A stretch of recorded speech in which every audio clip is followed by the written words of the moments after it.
Hello guys! So here we are again. I hope you can hear me, otherwise please let me know.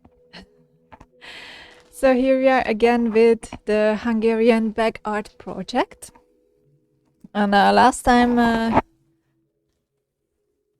I drew this deer figure on the bag. So for those of you who don't know, it is a bag which everyone gets. So everyone gets the same bag and we have to make an art project out of it, which expresses our nationality. So the deer was the symbol. It is a very old symbol. According to the legend, the deer was the golden deer, as a mythological creature, was the one that led the Hungarian brothers or twins, Magor and Hunor, back to the Carpathian Basin. And because they hunted the deer, they followed it for weeks, for months, and that's how they ended up where they are located now, meaning the Hungarians. So that's why the deer can be a symbol of inner leader if we follow our inner voice. For in the legend, of course, it's different. It's very symbolic, but excuse me, it's glasses really disturb me, so I will just go without it. Hope I can see everything. Right. So the deer therefore can be an inner leader, just as it appears, funny enough, in the Harry Potter as well, which it turns out to be himself. So it's a symbolic appearance of light, a light deer.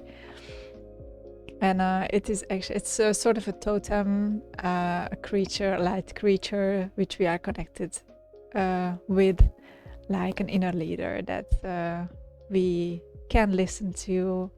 And if we have the trust to follow the lead, then we can end up in much better places than be directed by our minds. So let's be open and let's follow the the trust lead, because that's what it is. What I was thinking to do with the bag in the next phase is to do, actually I wanted to make a lamp out of it, or at least a lighting object.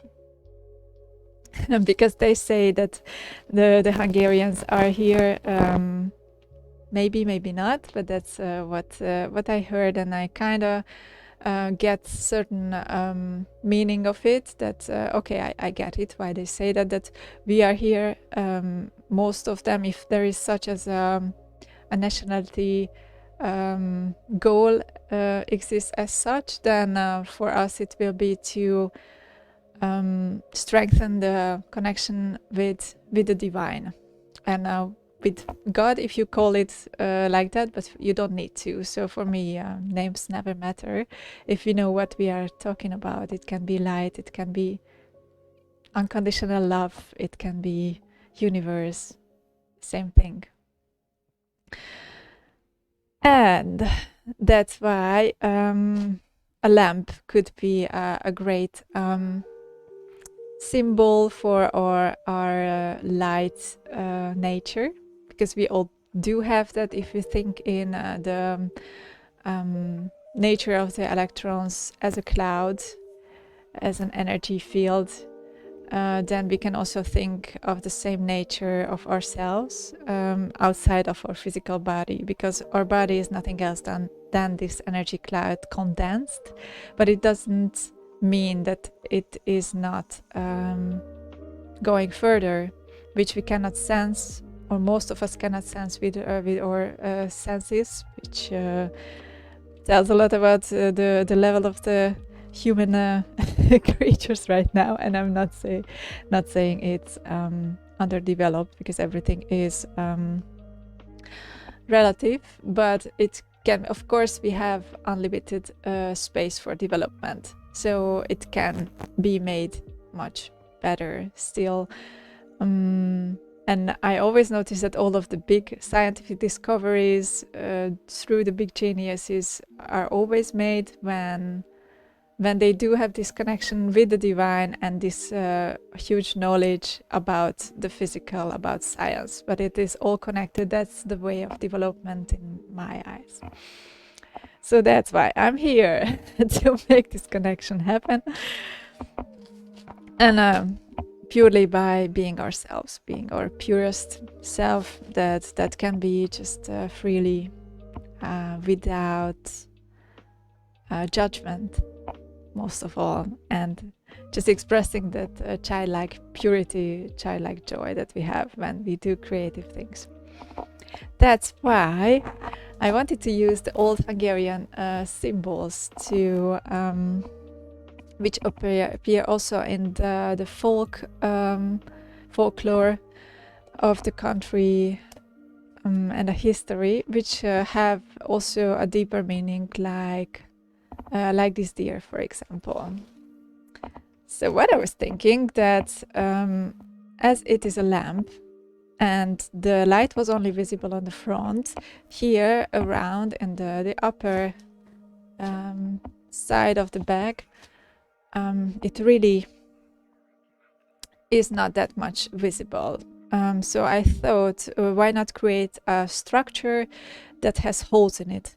So I was thinking, like the night sky with stars, I would just cut little holes with symbols, with Hungarian symbols on it, and then cover the surface with acrylic one.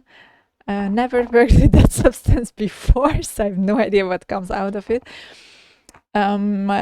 Just I want to make it a bit firm so that it holds itself, because I noticed this bag doesn't have any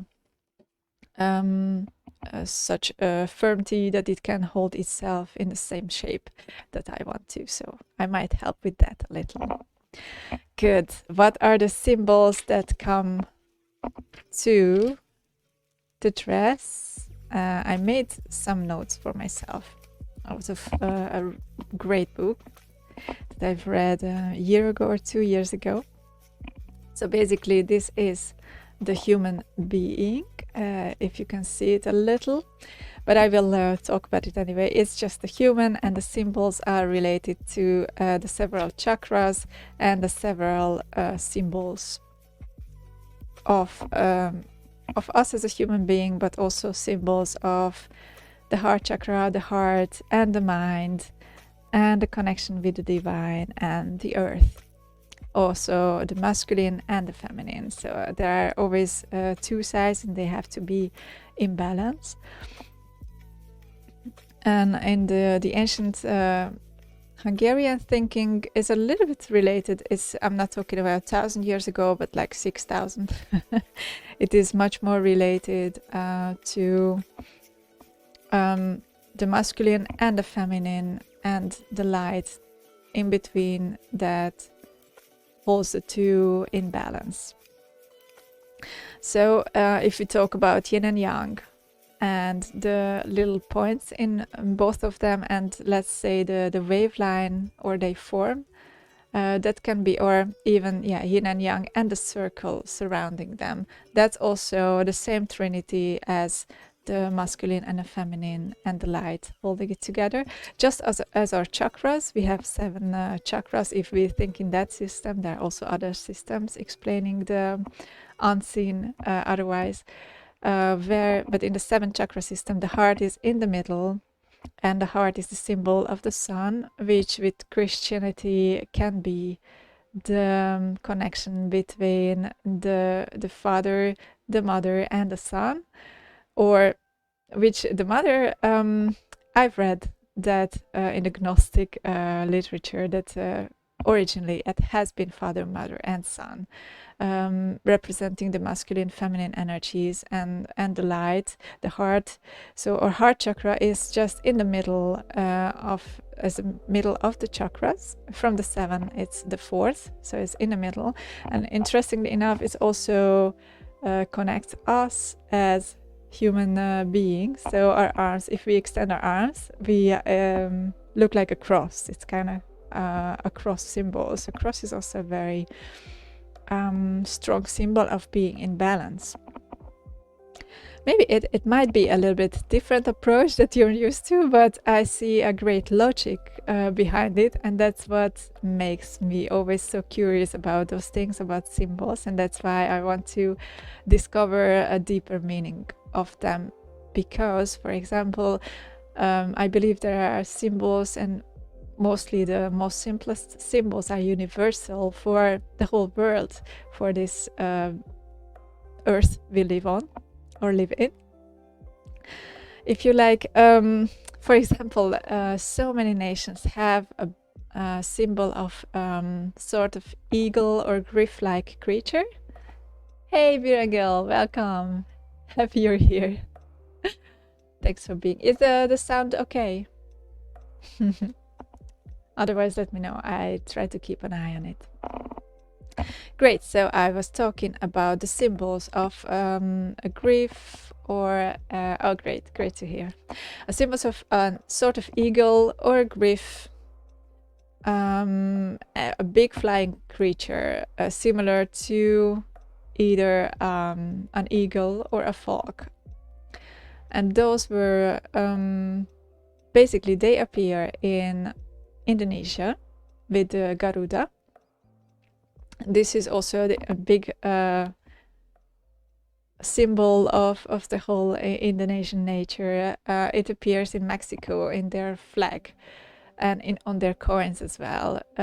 It has been always a symbol of seeing beyond, because what does the eagle do? It flies up and it has a point of view from a higher perspective. It can see the horizon, it can see way beyond than what we see from the earth.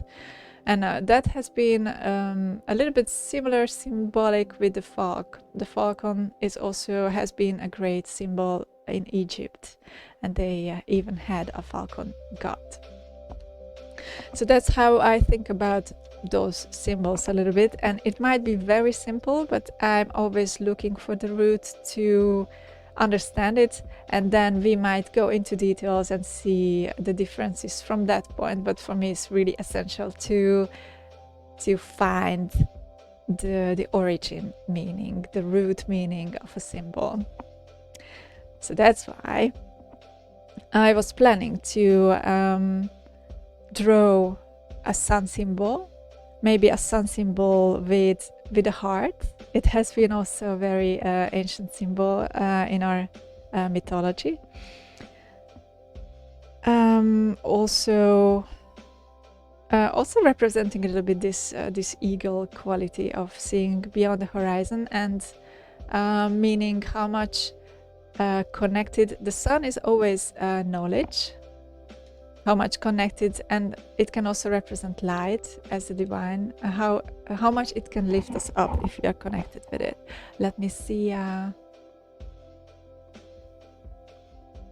mic cable is now between the bar and your face. Can you take it on the outside over your back. Cable touches the bar and makes sometimes a noise. Oh, thanks, Birangel. I hope it's better now. Okay, great. Take this off. It's just not comfy. Great. So that's as much about the Flying Sun. Could be a great song, House of the Flying Sun. Take it out of my face? What do you mean? Oh, like that. Oh, I didn't notice that. Thanks a lot. Thank you. Great. I imagine it's also for visibility a bit better like that. Less disturbing and also, I mean, less noise. Great. Great that we have help on the way. Now, I was talking about the flying sun symbol. So basically, flying sun can stand for how much the connection with the divine can lift us up. And that's what it happens when we meditate. We always connect to this inner light, which is a connection to the divine, to the light beyond. So that is our battery. That is how we can fill up with the energy which is out of this sphere, and that's why it can lift us up from our physical struggles from our everyday life and bring us to a higher perspective and wisdom. Because if we can see ourselves from outside, from an outer perspective even, or a higher perspective, we can see the whole way, and this way our fears can influence us much less. Just because we are not stuck in that moment and with our little struggles, but see it as a part of the journey, which it is, in fact. I also want to make a symbol of a 7 rayed sun or an 8 rayed sun. They are both very, very strong symbols. The 7 more meaning the creation and the realm of this world, and the 8 star meaning more the 8 is the endless symbol. Also in numerology, when we look at numerology, or how they call it Karam Kriya in the Kundalini yoga, 8 is the endless, which is an endless form if we don't look at the vertical way, but in the horizontal it is endless, and we can endlessly go through with drawing the 8, just like the circle. The circle is also a symbol of the endless, therefore. That's why it's very important to acknowledge that in a yin and yang symbol, there is yin and yang, and a circle representing this continuity with the changes between the two, or the balance between the two. And also, if we look at from above a yin yang symbol, you know, our development is always goes in a spiral. So it can be from above, a spiral is just a circle. So it can mean that you have been here or in a very similar situation before, and you did what you could.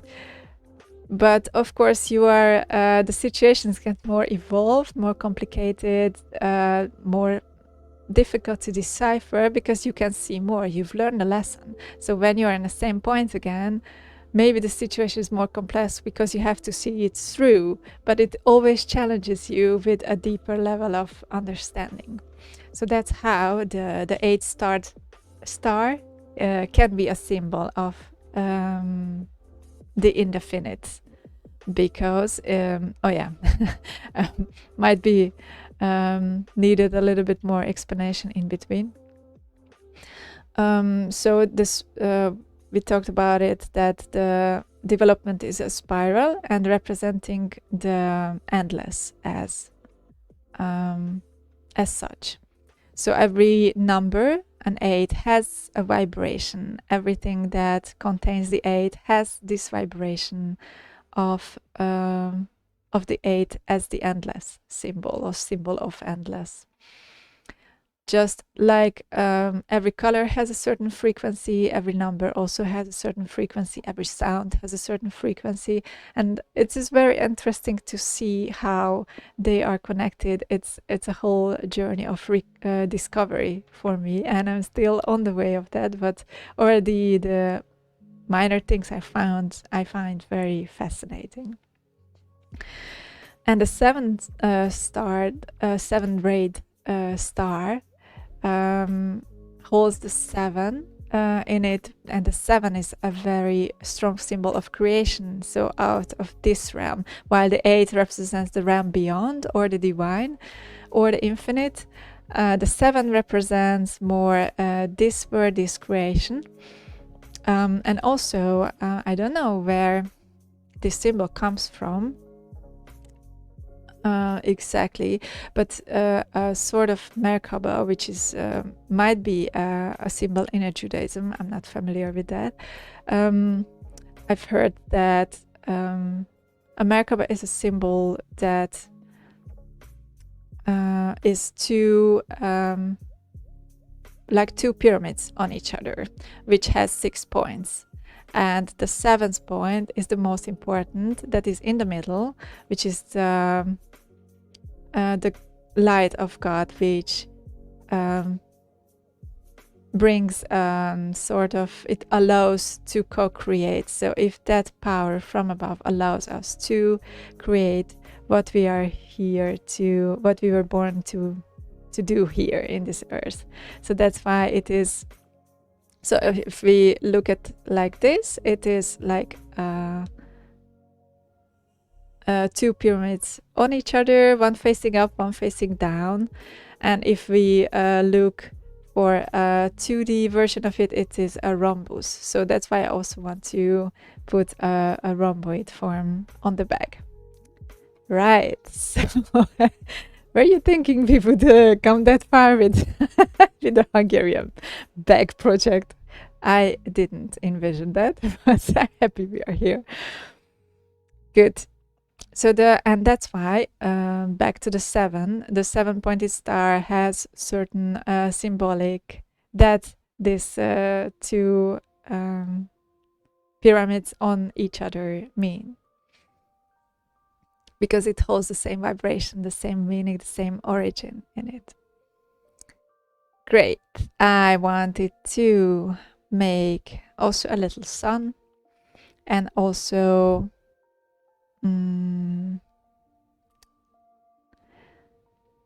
tulip. Tulip is in a Hungarian folklore a very masculine symbol, representing the fertility that the masculine force can bring us. And it can be also, it is like in the Vedas, the Shakti power. It is the creator power, and the Shiva, the Shiva power, that is the creator power, that's the masculine power, and the feminine is the Shakti, which is giving form to that power. So that's how it gets in balance. That's how it gets a form, receives a form, such as also the child is being grown in the body of the woman. So the woman's body gives form to the creation on the physical realm. But of course, it cannot do it alone. It needs that power of the Shiva, which is the breakthrough power, which is the link that can create a channel between realms. And from the two, something physical can manifest from the upper real with our real together on this earth. That's how, that's why it is always together. That's how it is always balanced, or we feel good if it's balanced, because we all have both. We all have the divine connection, and we all have the feminine power, be it a boy or a girl, to create something, to manifest something. So that's why I also wanted to include some symbols of the feminine, which is mostly water, or the circle with a dot in the middle, or a rosemary. It might be a little bit challenging to cut out the rosemary, but I might do that because I think it's a very nice symbol to work with. So the circle with the dot in the middle, I don't know how to envision that, so I cannot cut out that form, but I can cut out, for example, a wave symbolizing water. And very importantly, I also want to bring in symbols of disconnection, of the cross, or of the connection with our inner leader, which is also going through the heart. Interestingly enough, we do need our mind to put the message together, but we need our heart to decode this message. So only with our mind we are not able to understand it. Only if we have a certain emotional experience. That's why they say the spiritual development of a human being happens through the emotions, because through the emotions and handling them and living them through, we get a deeper knowledge of what those things that we know in our minds really mean, and with the capability of feeling with it, we will be able to decode messages of a deeper understanding of higher realms of what it really means to love someone or something unconditionally with maximum acceptance, no matter what, because we understand what's behind it. We have the wisdom to just look at everything from a distance, and even if we are hurt personally, just work through that and understand what's beyond, what's moving that person, why we need to go through that, and what we need to understand from it.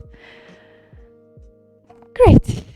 Now that I spoke so much about symbols, let's get to work. All right. First of all, I just put that on the side. Yeah. Oh, it feels good. I will cut this label off because it just won't hold my acrylic one in one piece. It won't look good. I don't want anything flapping on the top. So this is the first thing I want to remove. So the rest I think will be okay. It won't be really visible. Great. Sorry for the producers of the bag. We appreciate you, but you've done a great job with this organic bag. And now I remove you. Great. If, and meanwhile, anything pops up in you, what you also would like to see on this bag, don't tell me goulash, please, but anything that you might know about Hungary, what reminds you of Hungary, what might be a good symbol to put on this bag, then please let me know. I'm open. I'm happy to make this a community project. Oh, let's see how those symbols would look good.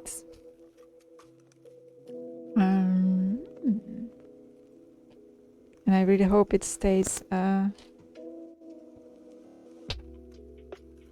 straight when I put the acrylic one on. So let's see how that goes. But first of all, I also need to cut them out. So let's just swim through our symbols. Oh, and the moon is also a great symbol of the feminine. Moon definitely have this flowing Shakti energy.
Mhm.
Hmm.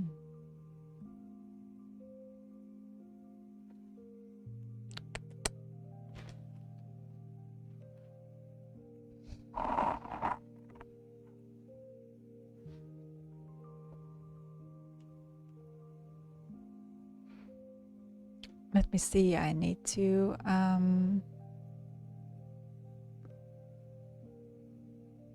look up something, a certain symbol, because I'd like to know how exactly it is drawn.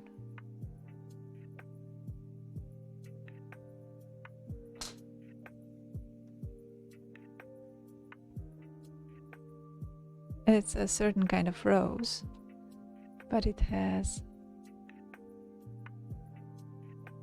Yes, that is it. So it has a definite center. And this is also center, a symbol for the heart. And it's so funny, if I look at it, it looks like sort of the outer layers around us. There is a center and all the layers are folding around it. I never looked at it this way. So there are two versions. Either I depict this version or I choose the other one. This one is also a great example, but I think the other one is more typical though.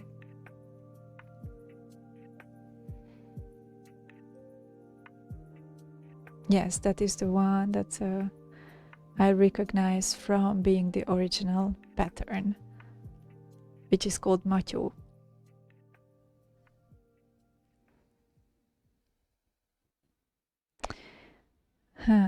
Kinda interesting to put it in a cutout form. I wonder how I may do that. Maybe cut out in parts. That would be an interesting version.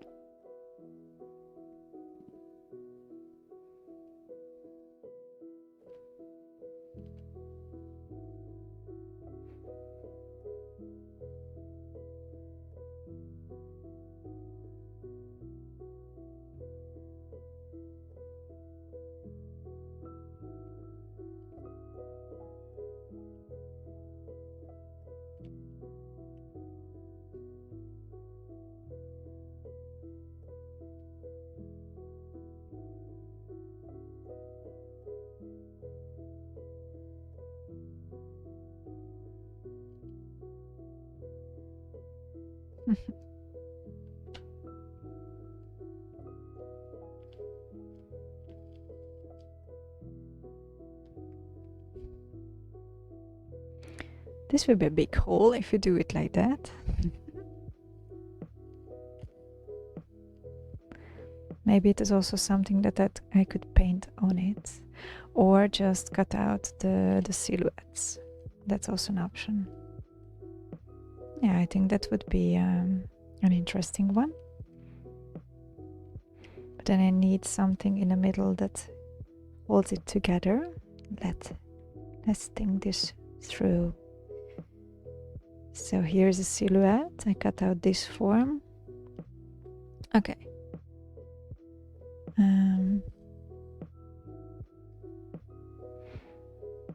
It's possible, but it won't stay. How to do this?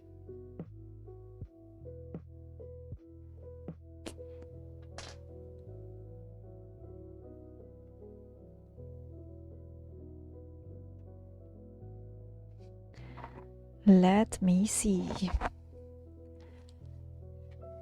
Whoops. I need some gum to erase the things that I don't need, to make this change of plans possible.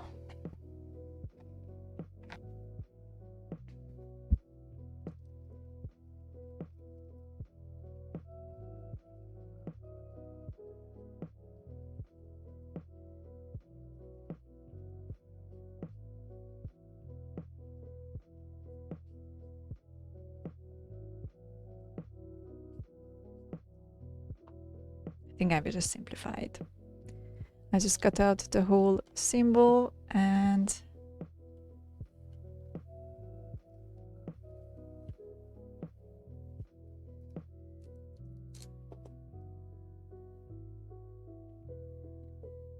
sort of leave some space in between. Let's see what comes out of it. Hopefully the pillows, I put pillows in the bag. Hopefully they hold it together. We'll see. It's an exciting project for sure. Okay, I missed some sun symbol on this area still, but this one won't be a flying one.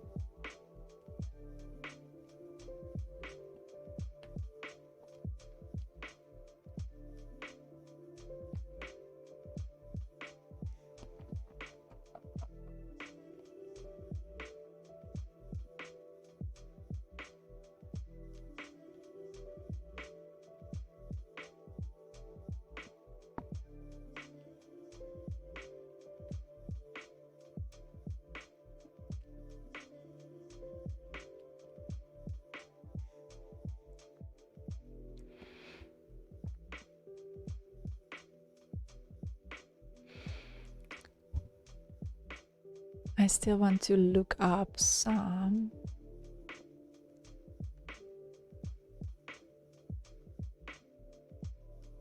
of the folk symbols.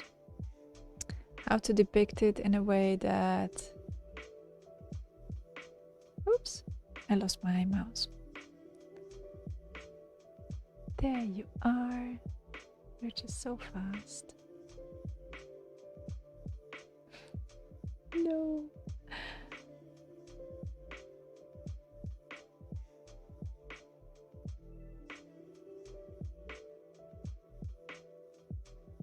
Oh god. No idea.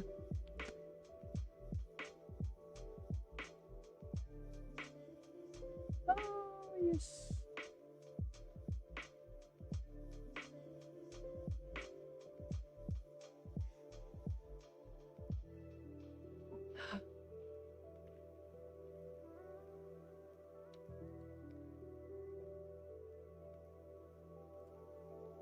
I just go back to the acrylic one. Strange how this works with the mouse. Yes, great. Good. We do have a few symbols. I'll just be creative and figure out a way to depict that bird somehow. So I want it to be a fog. And I don't want it to be a fog with a symbol of a hotel, because that's a toucan. I never knew how they came to the idea to put a toucan on that hotel, the fog. But okay, the fog has a little bit of curved beak.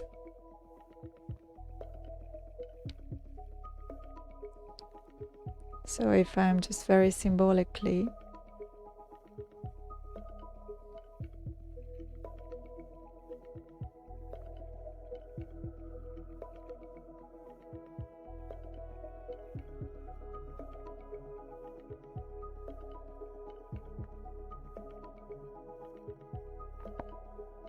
let's say this is good enough. We know it's a fog or an eagle, but because of the tail it resembles more of a fog. I still question what I will do with the back of the bag, but let's come back later to that.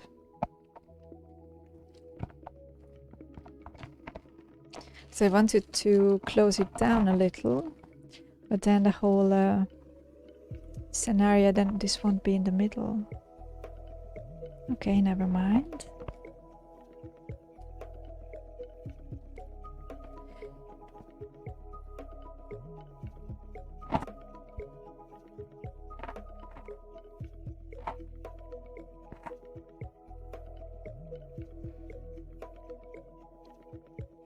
And also the panther is just like the Orion.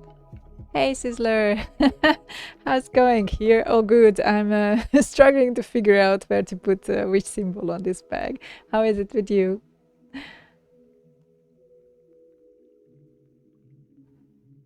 But for the rest, it was a sunny day. I was so happy because sometimes it's totally just resting.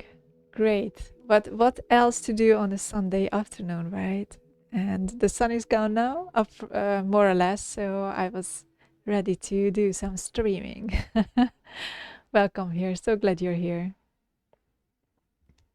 Are you doing some more live this afternoon?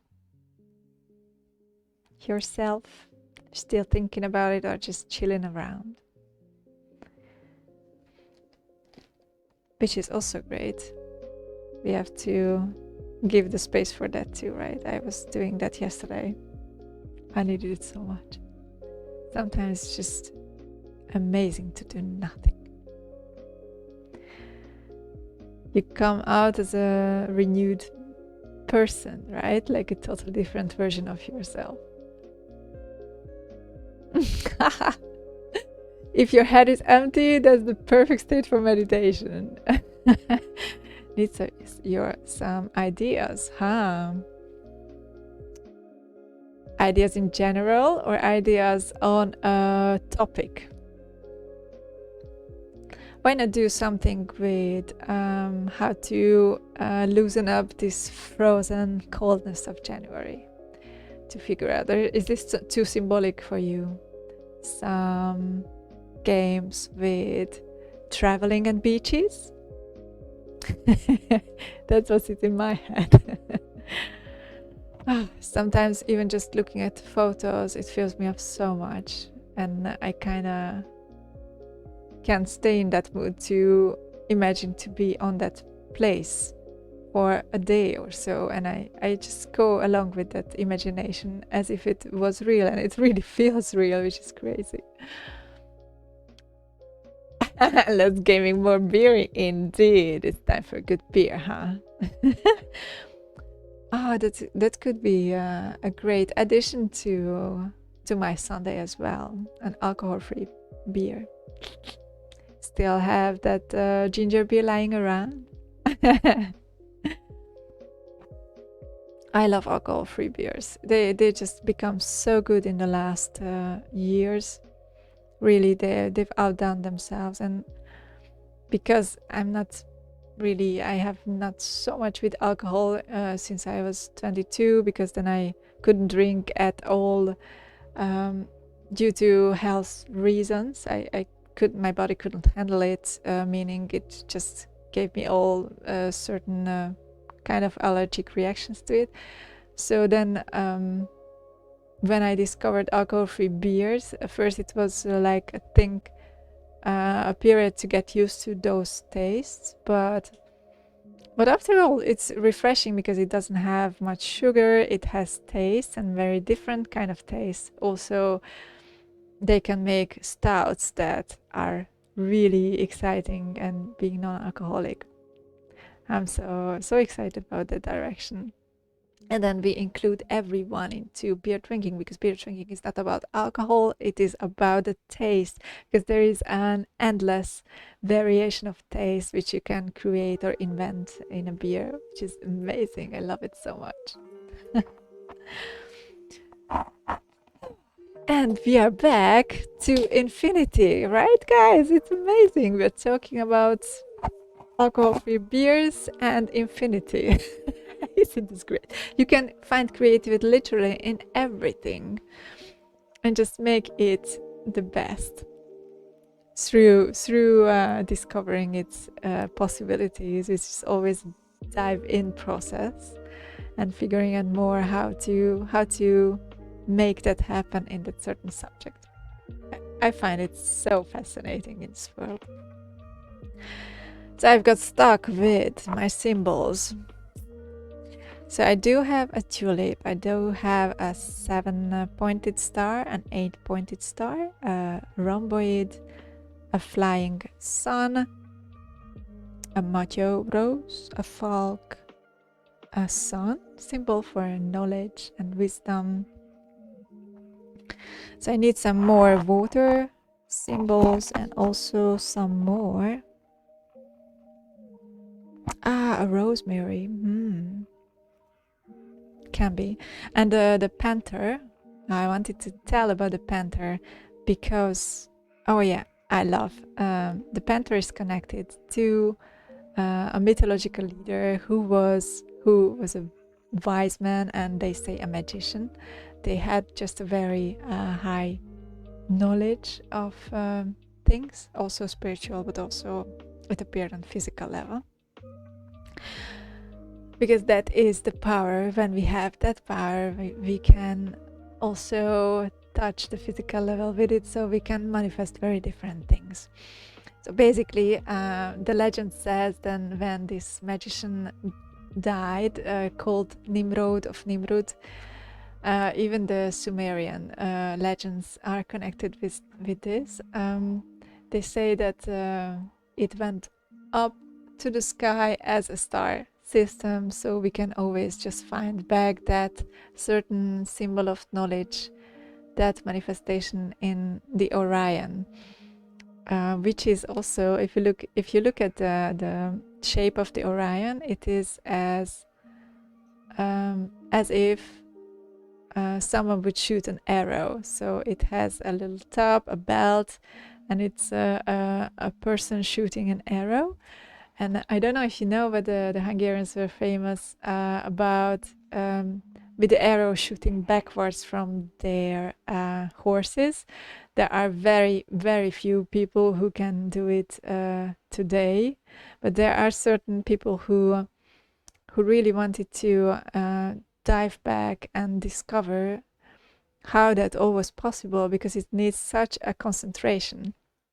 And there is a certain man in Hungary in the field, somewhere hidden from public, and it's they say it's difficult to get to him, but he has some students, some pupils, to learn how to ride on a horse, and while riding on a horse to focus in a way which is not a concentration, but it's a concentration to all the points together. So he could ride a horse while throwing 3 axes in his hand, like a juggling, like a jongleur. Which is already separately, it's a challenge for me if I try to do that. Like I try to juggle with 3 balls, I still cannot do that. So for me to concentrate or just focus on those 3 balls at the same time, it needs a different kind of state where when you disappear as a person, your whole focus is on the objects you want to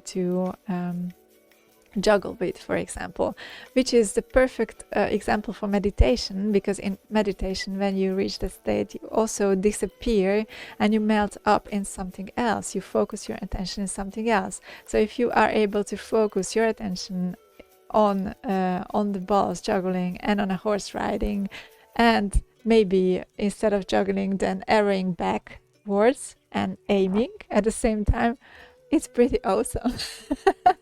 Then you know something from this world, I must say. And then you might be a big guru in meditation too, if you try once even. So yeah, that's why the Orion is a great symbol which I wanted to depict in this bag. Let's say it still has a space next to the sun. So Orion, I will just cut out little holes for that, and I will just cut out the 4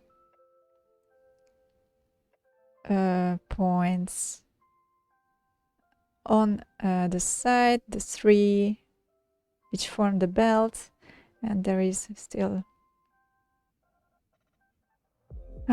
one below or one above, but now I will draw it below. But if we look at from the other direction, then this is the head shooting the arrow. Right? There are still little stars here in front. Okay, it's not that for me, because those stars are so small, I will just stick with the base form of Orion. The 4 stars, the 3 on the belt, and the 1 on the top. That's good enough. Good.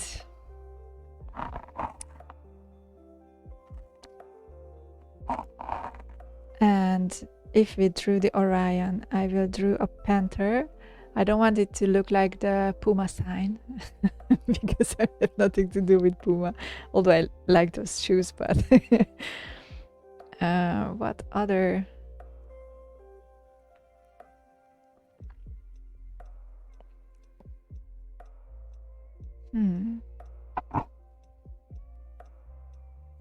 How is it the best to symbolize?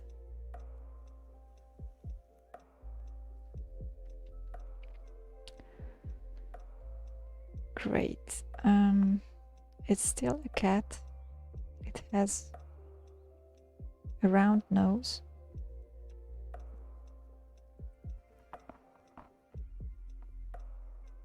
It is difficult in a cutout. I think I will still stuck with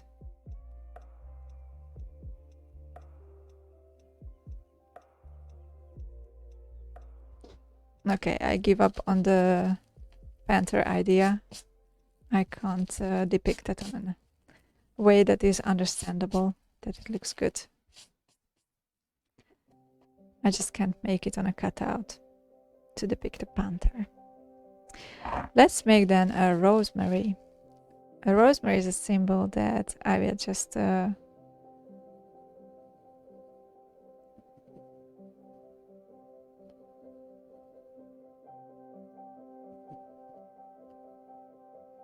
cut out a small symbol. It almost looks like a pine leaf. And it has very sweet little flowers, but I don't want to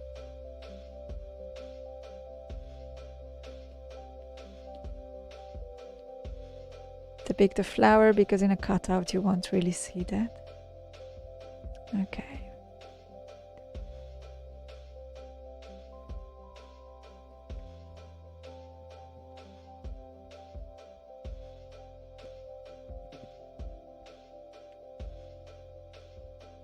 And rosemary is a great spice. We use it a lot. We also have it in our garden. And it grew to a mini tree. It grows for a few years already. Right. So that will be a rosemary.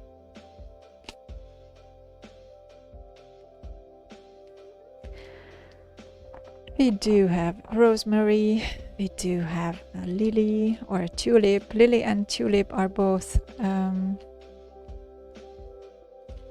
symbols for the creator, for God in the mythology.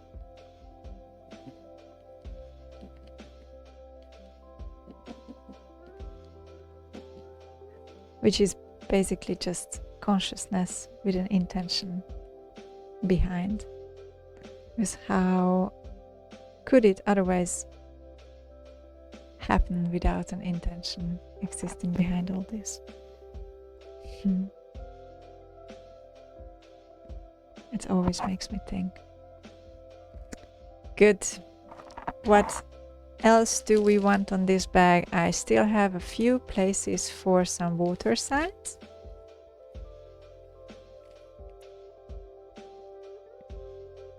Maybe I want a small circle as a sign of the infinite.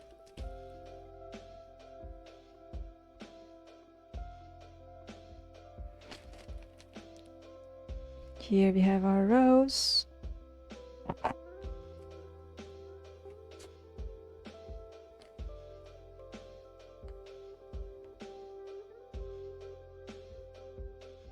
I'm wondering, the lilies in the folklore do look a little bit differently, although I still want to make it obvious that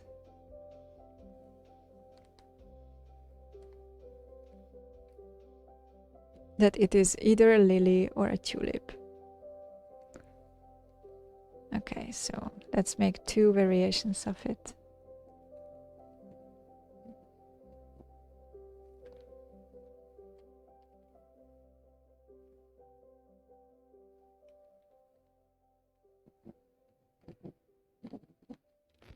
Great.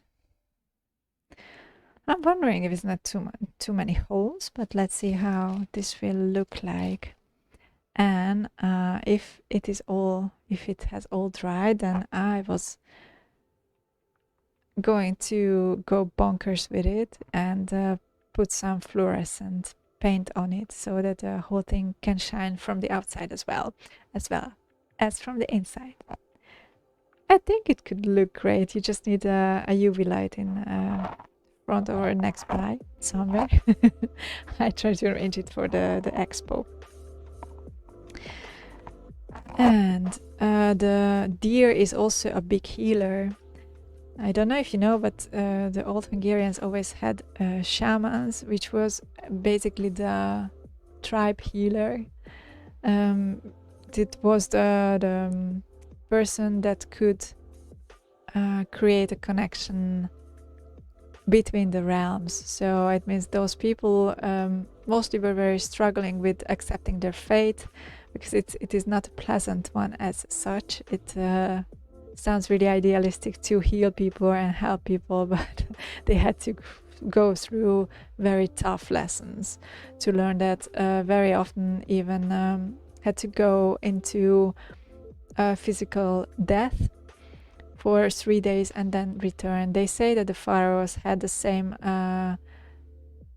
process before becoming a king, and that's why they respected them as a god, because they have been to another realm and back. So they say they found coffins that were meant to put the person into a certain state of almost death, where the soul could travel the realms, and with that knowledge that it brought back, the person was ripe to become a king. And I've read that they had the same process with the Hungarian kings till the end of the Arpad house, which was the traditional bloodline of the Hungarians, but it ended very soon. It ended in 1307, and after that we only had foreign kings sitting or ruling in our land, which is a pity, but that's how it happened.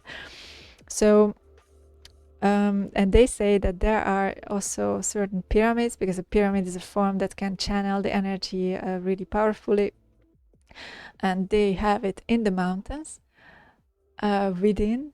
And they also found the same structures of mountains in Bosnia-Herzegovina, which was between 1920 also part of Hungary, or way before it was part of Hungary. In 1920 it was still the monarchy, and they took 2/3 of the country away and let all those people who lived together in peace for a long time just get their own authority. But because they lived for thousands of years, or at least 1,000 years together, they mixed so much that actually majority of the Hungarian people also stuck outside of the borders, which is a pity, and still makes them very sad. And there have been an intention to include them back to the Hungarians.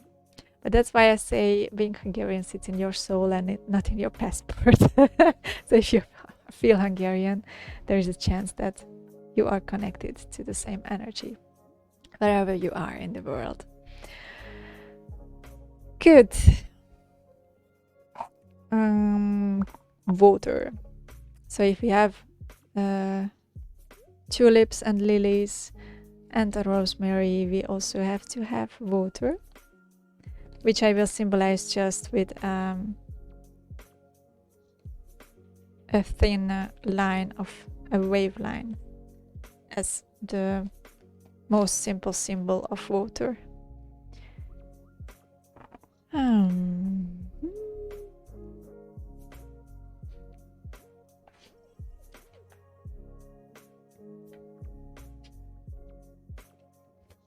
I'm still looking for ways to depict those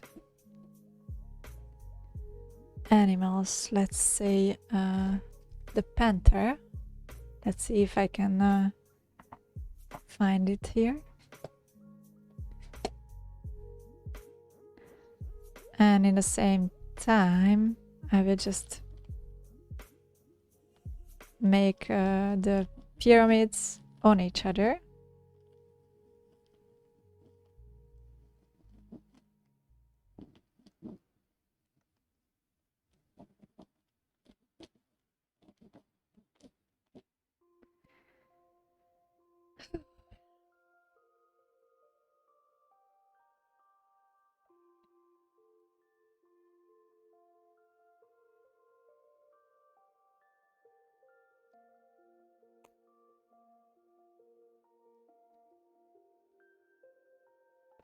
This side is kinda empty, or at least I need something here below that makes it complete, that makes the whole symbolic complete.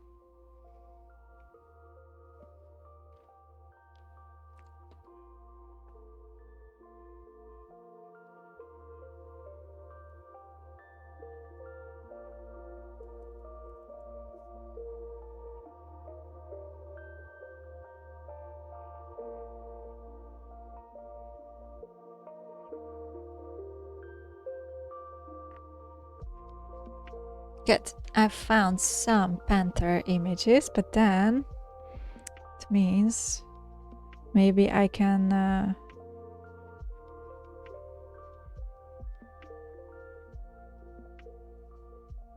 draw a panther figure.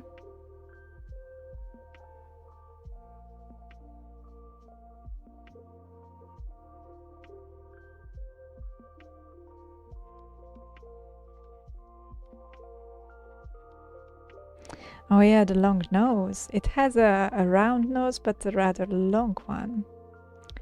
And I'm not talking about the pink panther, of course. Those are beautiful animals, by the way. But I only need a silhouette, which is recognizable. That's rather a challenge.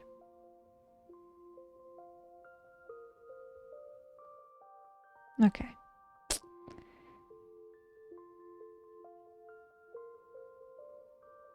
I do like this sitting one. This one. But you won't see that it is a panther.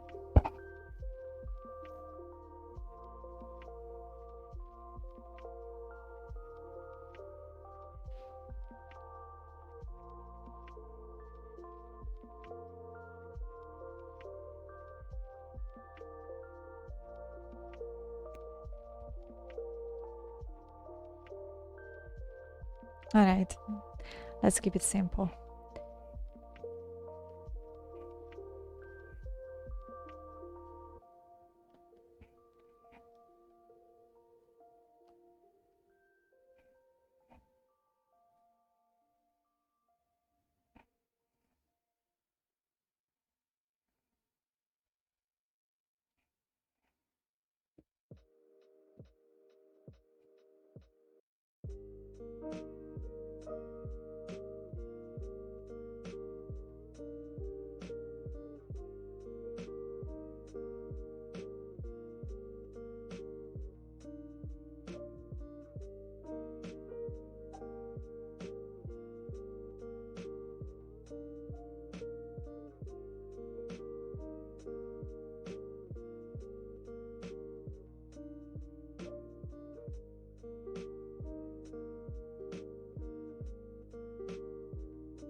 All right. Panther done. One more symbol and we are ready. Ready.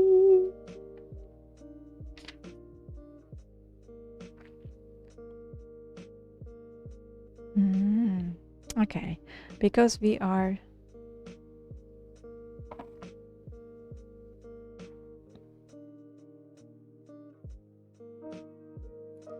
have talked about so much about the cross. I will depict a cross symbol, or might be a symbol of the creation, because the cross represents the balance between the two, between the horizontal and the vertical, which is our chakras and the giving and receiving. But also the O letter in the Old Hungarian runes represents this dynamic of the creation of the world, and when it all starts to circle and pulling the energy to the center, So from a circle, pulling it to the center when it forms from a cloud of energy to a density, when it becomes an atom, when it becomes physical. That might be a very good symbol here, and I kind of do need that, the dynamic, because this side is very static.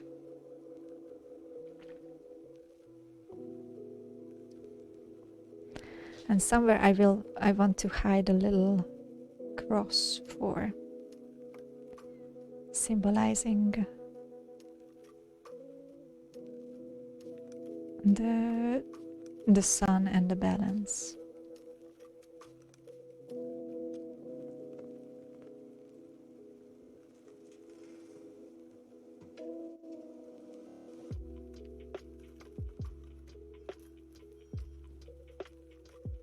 And this movement is even you can even find back in so many forms in nature, like all the snail houses, all the little leaves that are growing. They grow in this form. When you see ferns growing out their leaves, they just roll it out in this form.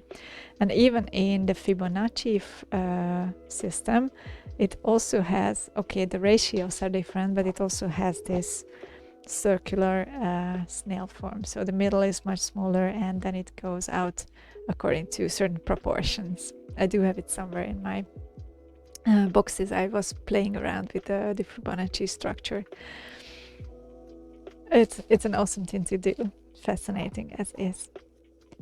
Good. So we do have that. I can have, let's say, a cross here, which can also be an X.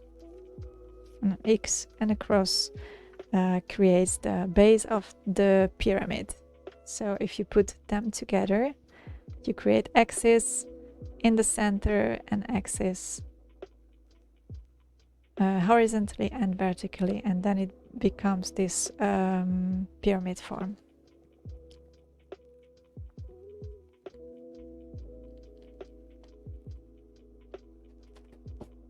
Good. We have it.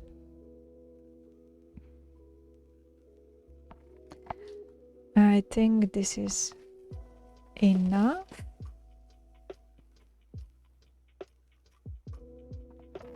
I still miss one symbol here in the corner, but I do feel like we do need another fog symbol or a glyph.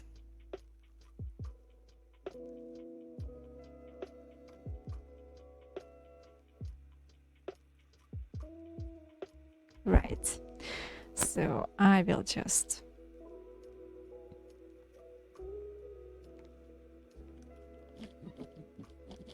depict a turtle on the earth.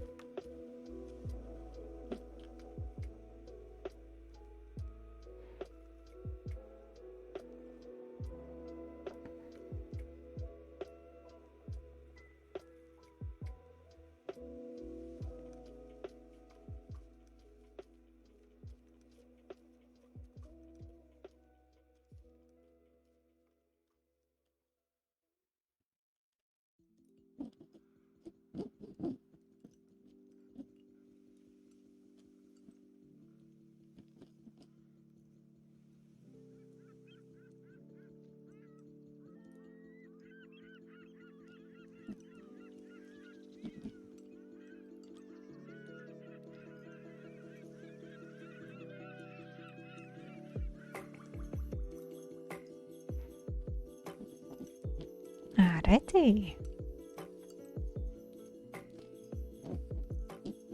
So this one can even be a glyph.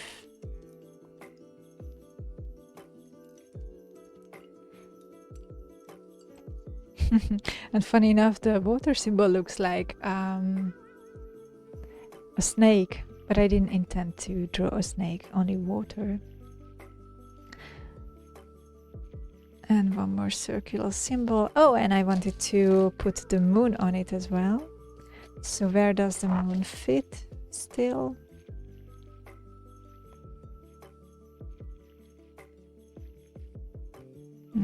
Let's see, either here, or I will put the moon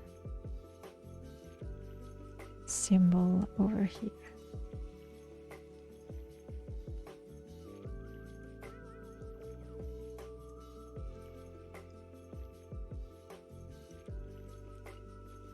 Which is a crescent moon or a waxing moon.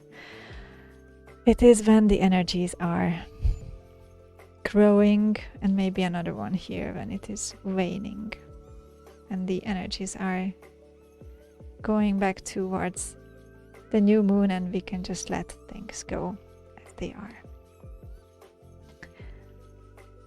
Good.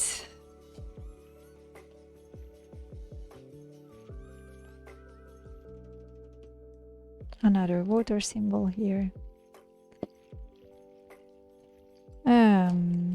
And it's pretty much full. It still needs to hold itself together, of course. Good. So now I will cut out all those holes and hoping that the bag still stays in one place. So I wrote a very small little scissor to that.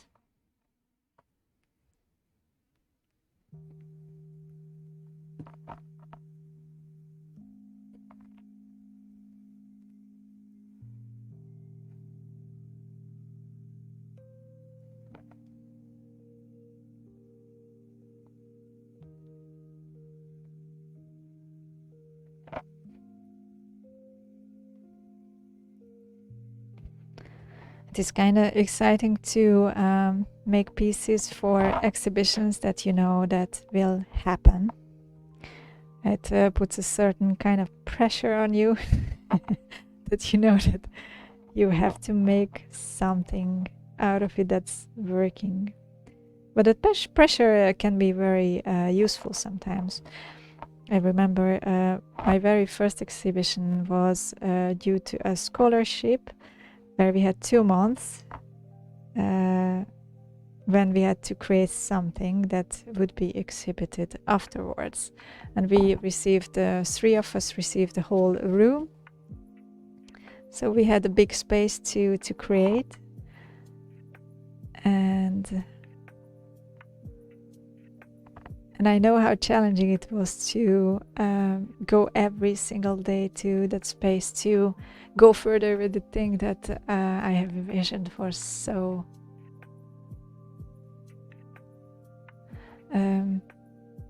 long time ago.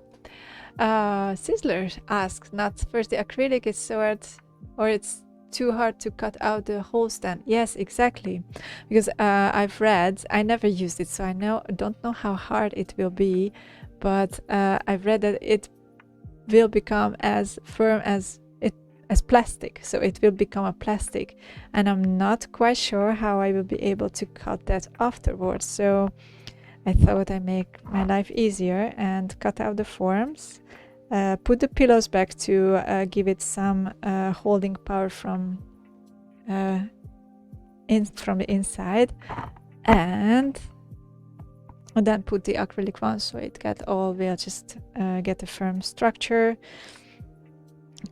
and the holes will end up as holes. I really hope it won't stick together with the plastic below. Yeah, experiments are crazy. You never know what's gonna come out of it, but one thing is sure, I have to put this on an exhibition and put my name on it, so it's kind of scary. But those are the best things ever. Otherwise, I don't know how long I would have waited more to experiment with acrylic one, because I have it for at least 2 years, if not 3, and it's so messy that that I didn't dare to start off with it, although I really planned to. So it's really nice sometimes to give a nice kick, or get a nice kick from outside to push us to do something that is out of our comfort zone, which I always tell is a good thing. So as always, I have to listen to my own advice and just do it. Is it a sort of clay or totally liquid, white, or is it see-through? If I'm right, it will be white, and the holes will be the ones reflecting the light from the inside. So through the holes, you will be able to see the lamp in the inside and see some light back. Plus, if you have the fluorescent surface on the outside, and you do have an ultraviolet lamp, a UV lamp, then it will be fluorescent from the outside as well. So it will be a double feature. Let's see how it looks like at the end. It only exists in my head, so what I will be able to bring to the physical, we'll see about that. It is sort of liquid, yogurt density liquid, and you just paint it on a surface that you want to treat it with. And it has a drying time of about 45 minutes, I've read. And after that, you can go ahead and paint some more things on it if you want. I'm not sure if it will be necessary. I don't want to overdo it. I think simple things just always work better. Simplicity is rather challenging. But let's see. It's an open plane. Okay, Sizzler is not too enthusiastic about that idea, but I guess, yeah, we just have to see how it works. Maybe it doesn't. That's in the package, right?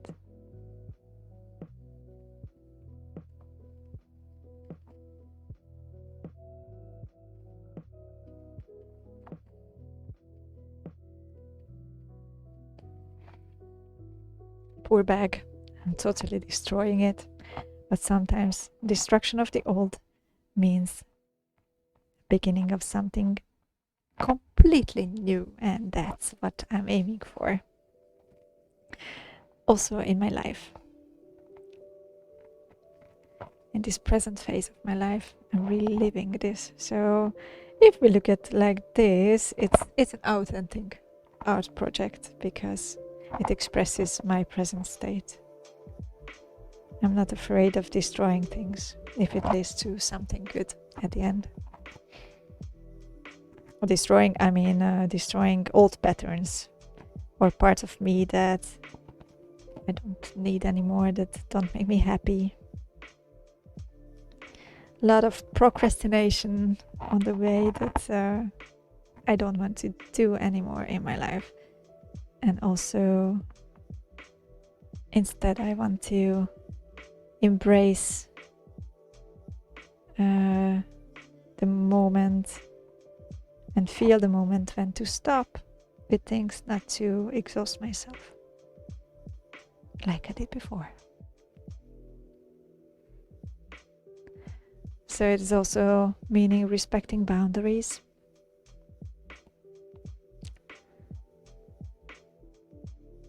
And putting out boundaries for the outside world, which I have to do if I want to respect my own space and what I need. So that is so challenging for so many of us.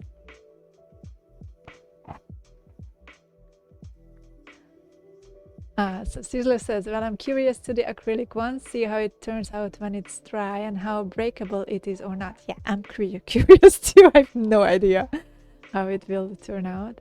And I don't want to put a little bit of the acrylic on and on an old fabric and just let it dry while you're busy.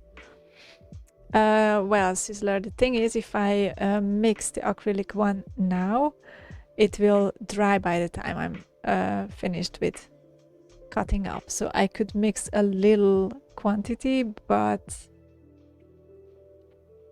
look, I just trust the video that I've seen. Maybe we can see it together now while I'm cutting out the things. And then you might have a bit more trust in the process. So I've seen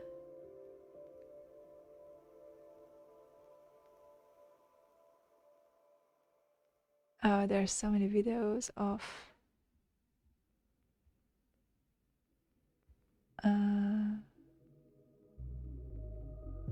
let me see, maybe that first one looks, and it is on metal.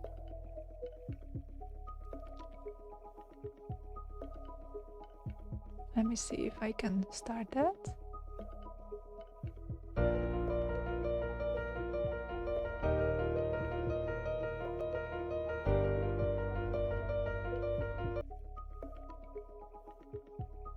All right, so he is making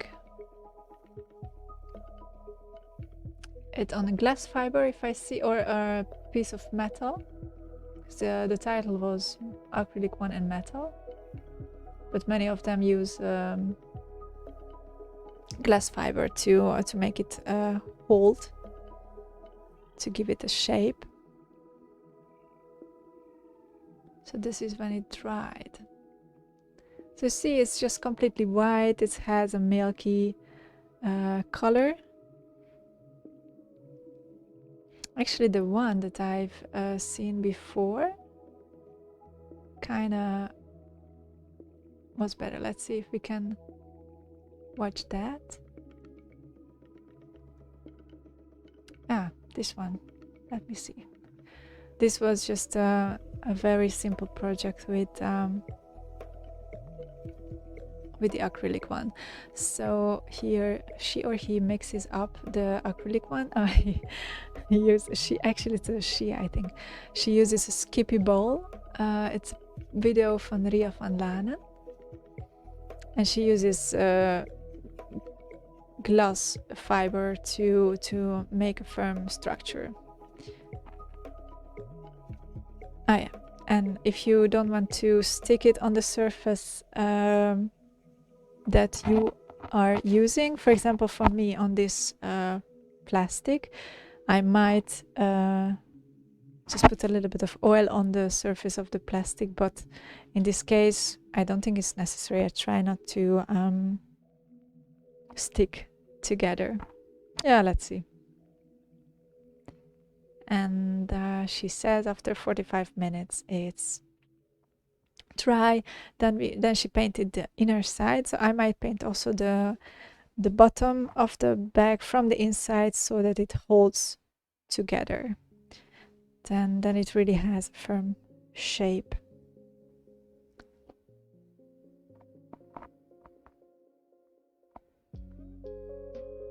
So it says, yeah, just put some more layers on it and work further. Add some more layers of acrylic one.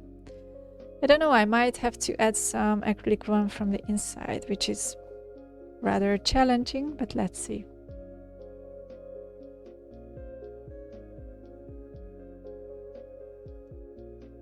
Good. Back to our project. Yeah, it is two components. So we have to mix a powder and a liquid, and then you can use it for a little while. And when it's dry, it's plastic. So you don't have much time to wait. So I really have to be ready with this cutting, and I think it will still take a while.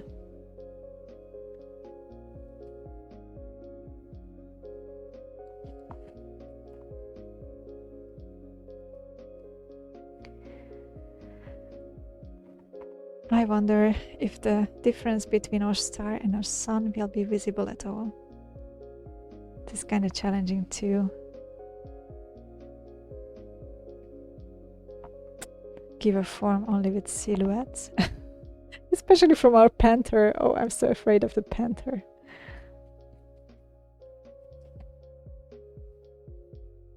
Good.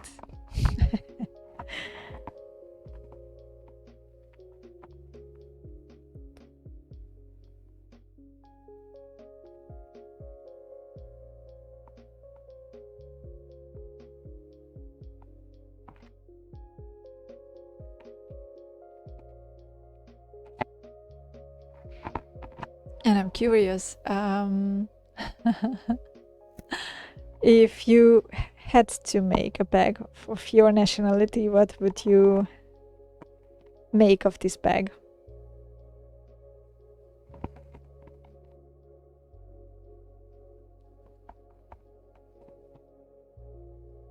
If you have any ideas. The panther can still run away. Okay, you would like it to run away? I can still change it. No worries. If you like a running panther, I'm not opposed to that. Cheese! Yeah, I would thought so. Lots of round cheese. But it is true. Those cheese are yummy. Yeah. And they are so beautiful.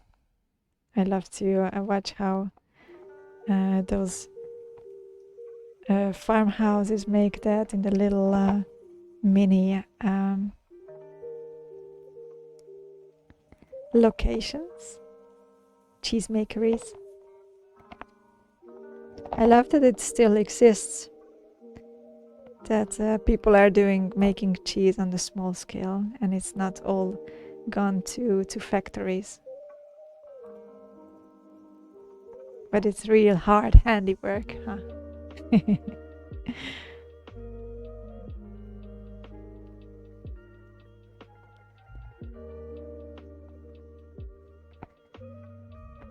Okay.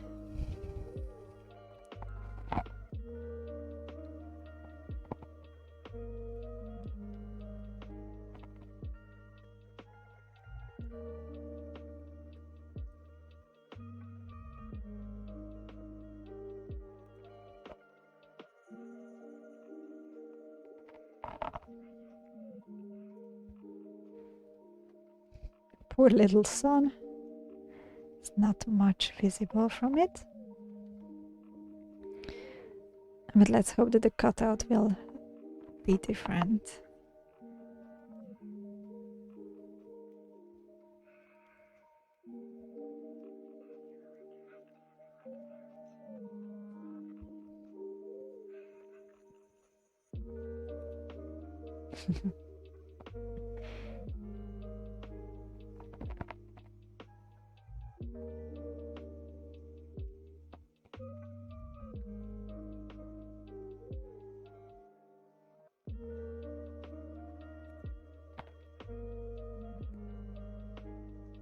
And if there are any other people who are watching with us, I'm also very curious about what your symbols would look like on your bag.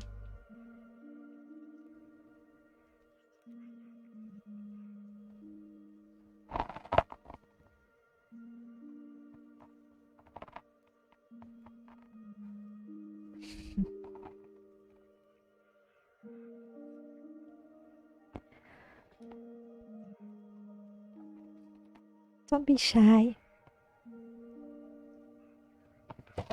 Just tell me, what is your favorite thing from your country?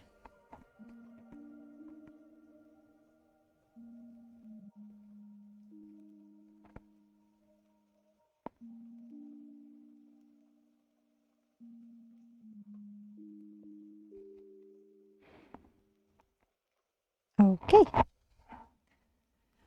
Yay. The sun is looking okay, a little bit more background work needed.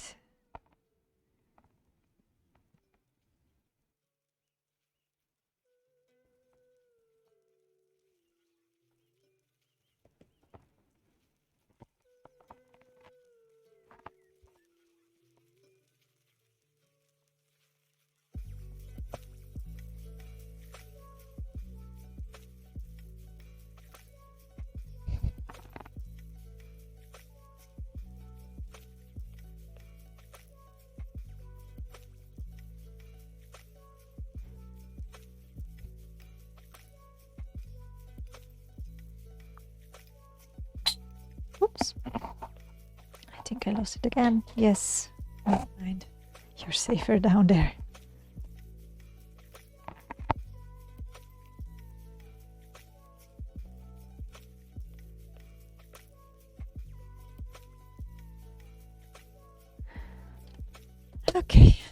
this we don't need anymore.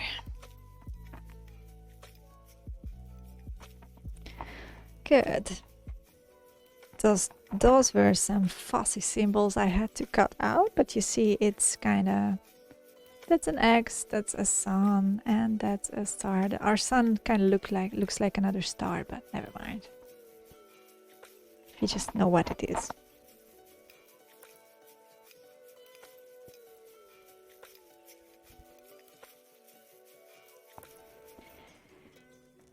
At least this one is an easy one.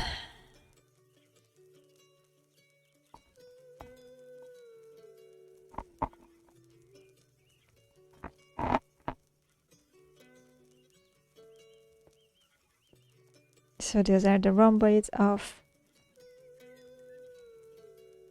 the creation story. Yeah, actually, we have to tell a creation story from our culture. Every culture has its own version of the creation story, but I find it very amazing how they kind of just symbols for the same thing, because it's so difficult to express something which is not this world, but way beyond it. And of course, with these tools and equipment that we have as our mind and a human body, and the ending life and ending body and ending physical realm and ending mind, it's difficult to put into words something that is way different from this, that doesn't have an end. So that's why there are so many versions of explaining whole things, and in the essence they are all just telling the same story.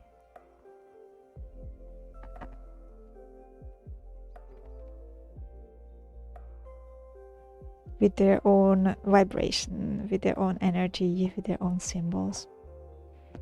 It's kind of beautiful. Okay. We already have 4. Yay. The more holes I cut in this bag, the happier I am. Good.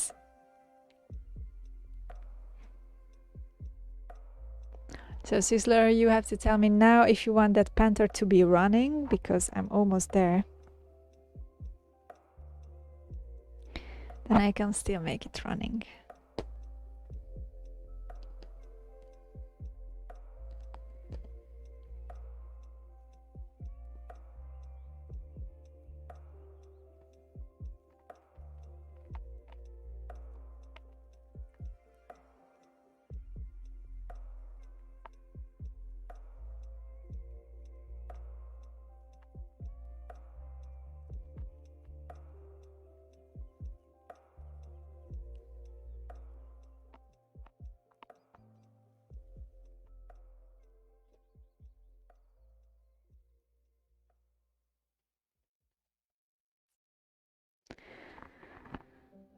Oh.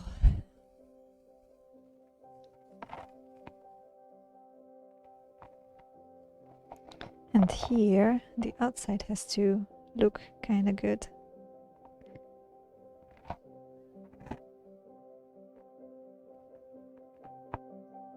So I have to focus on that one much more.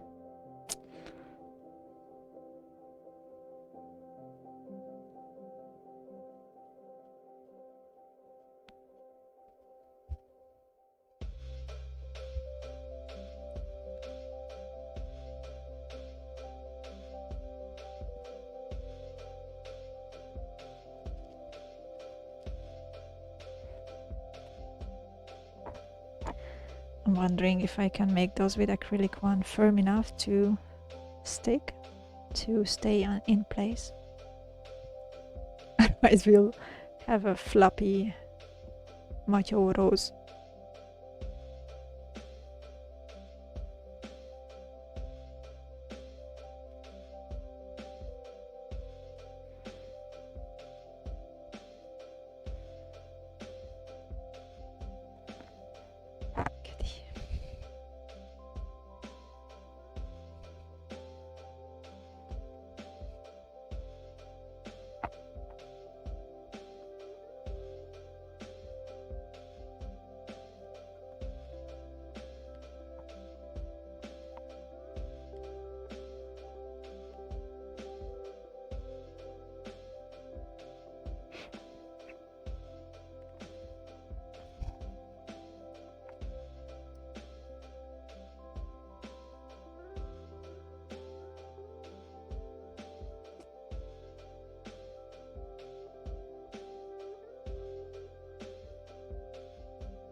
Mhm.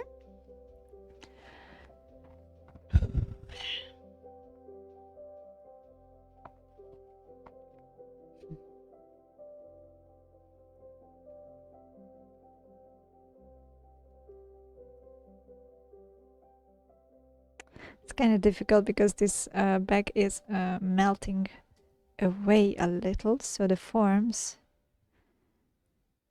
can come out a little bit, but it is still challenging to give that form or bring out that form that we wanted to have. Okay, one more little insertion here. Okay.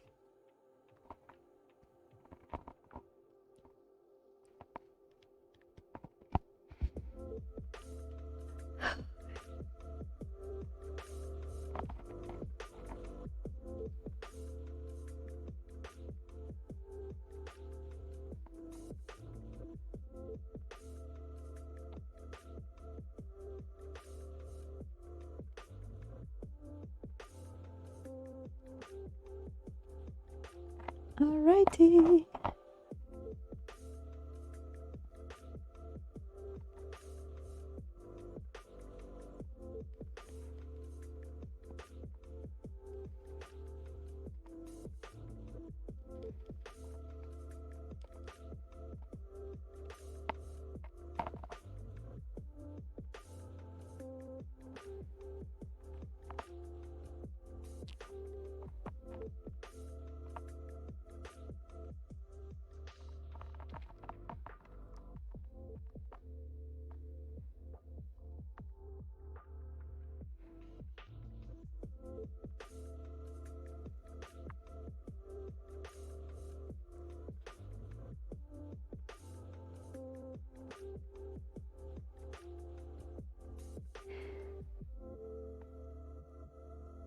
Okie dokie.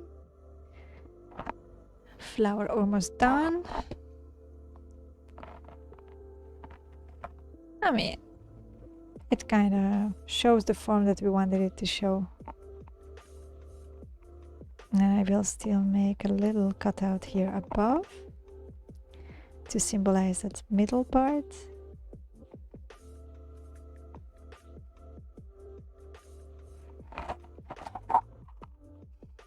And I haven't even started with the panther.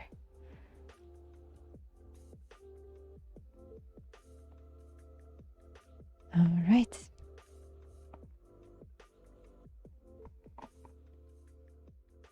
Kinda. Good.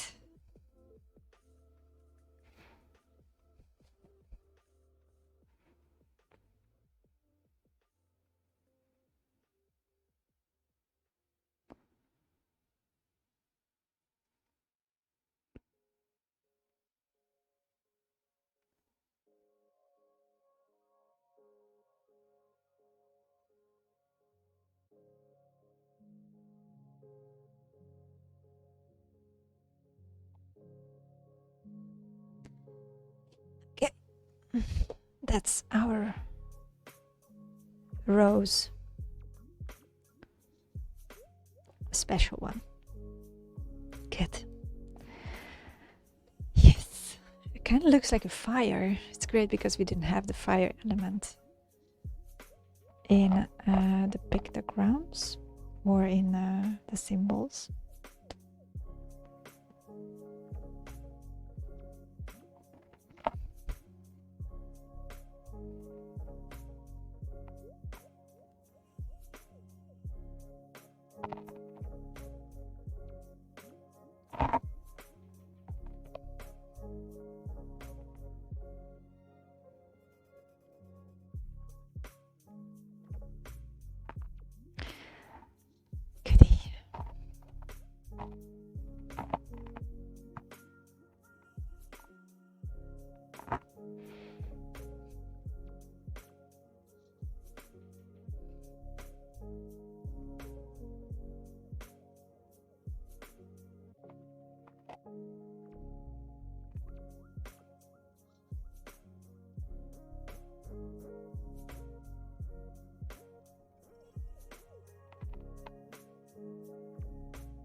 Now the falcon comes.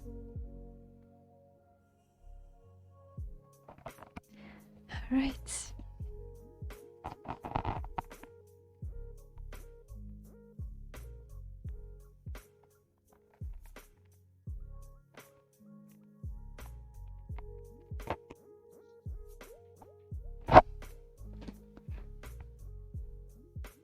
All right.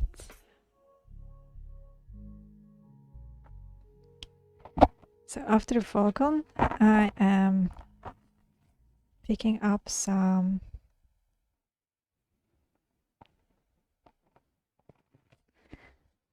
extras that I need.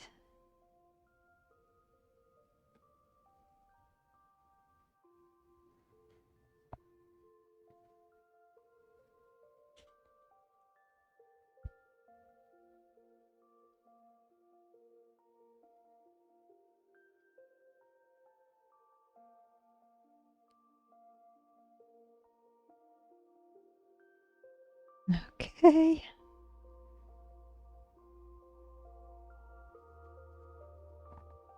Right. Oh, that wing needs a little adjusting.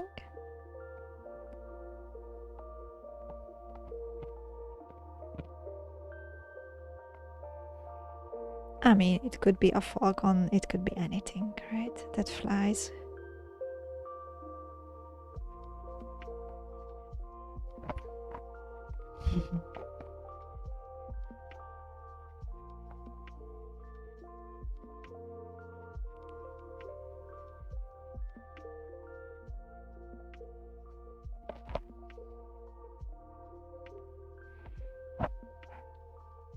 Good. Ah, thanks, Liz. I do have a drink here, but nature calls, so I have to answer. So give me a moment, please. I'll be back in 1.5 minutes.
And here I am.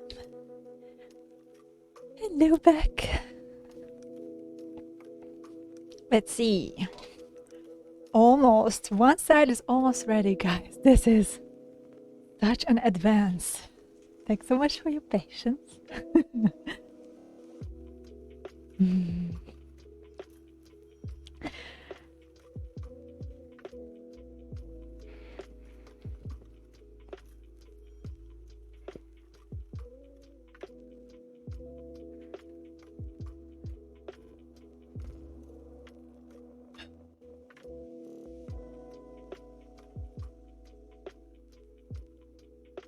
I would be so glad if I could write that old writing we had. Actually, I could just learn it same way I do have a book. Just needs to sit down and put all the energy in it. I've noticed that also from where this O letter, this spiral is originating from, some villages did start to use it again, and their name is written out in official Hungarian and in the runes. But the runes you have to read from right to the left, just as Hebrew. And yeah, it is a fascinating way to keep tradition alive. It's really great to see it. Although those runes also have changed during the centuries, because or even thousands of years, because it was a writing in the origin which was readable in both ways. So our most ancient words like Anya or Appa or Ada, those were meaning the mother, the father, and the son. They were actually readable in both ways, which means that they could be turned around. And I don't know if you know that, guys, but many, very often, those runes, those also hold, like all symbols, very deep meaning, which sometimes has healing power. But as all the powers, these also can be used for good or for bad. So if you can use the words or read the words from both directions, it means then it is up to your will if you want to use that knowledge or that symbol for good or for bad, meaning mostly there are just very slight differences in how to use them, like for the benefit of everyone or by manipulating them just for your own benefit. And that's a slight difference that means the differentiation between good and bad.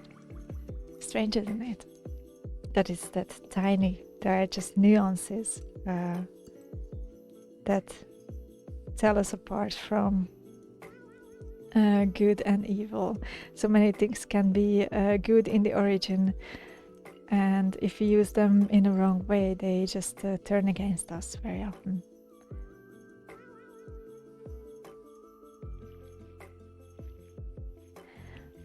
But if we use them in the right way, it means that can really heal us in an immense dimension, maybe that we are not even aware of, but we don't always need to be. It's just if we know it brings us to the good direction, then let's go with it, and let's see where it leads us. Like a very small example, when I was a kid, we were quite struggling with my mom. She was raising me alone, and I never could imagine that I would have a house or an apartment or anything that is my own in my life. And it's just a different change of reality that in other environments the standard is very different from what we might grown up in. So now I also look on owning things in a different manner, and I see that my goal is actually to own as little as possible, and the less I need to live my life, the happier I will be, and that is a fact. So in case it is not so much in the outer appearance which matters, but my aim is to get rid of as many things, physical things as possible, and live with as little as possible, because the less you have, the freer you are actually. And that's a crazy thing. But you know, when I had this different mindset, which grew from the scarcity when what I experienced when I was a kid, it just made me hoard things. I was collecting everything because I thought I had scarcity in my life. While if I could have looked up on it from a different perspective back then I would have seen that actually I didn't need all those things, and anyway I just tried to replace other non-material things like acceptance and such with material, which is never gonna happen. It never will work, no matter how much I collect around me, be it a car, a house, or clothes, or instruments, or whatnot, or even paints. I have so many different sort of paints you don't want to know. So now I'm trying to find a good purpose for them and use it in a community, and giving art therapy lessons for people just to use it all, because it's so much. And I try to replace the time actually that I spent on creating, which is also not working, right?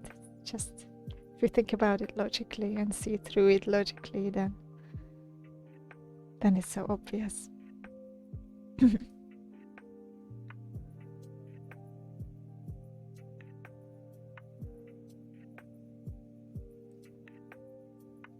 Okay, we do have our spiral. How does it look? It's kind of spirally. I kind of like that. I think with acrylic one it will pop out the form pretty well, hopefully.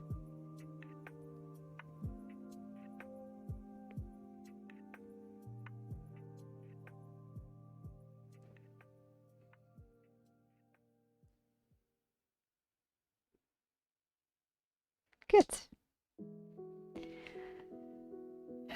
Great. Now we go to the panther. Hey Sizzler, do you want a running panther? Otherwise there will be no going backwards anymore, but I can wait for your answer.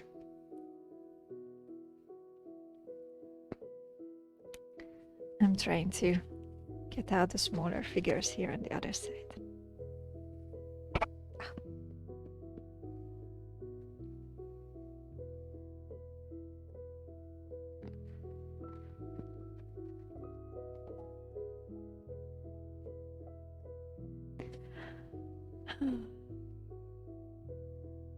It is so much nicer to do those things live when in a community, because I know that you guys are also there, and I'm just not alone with my bag and with my patterns.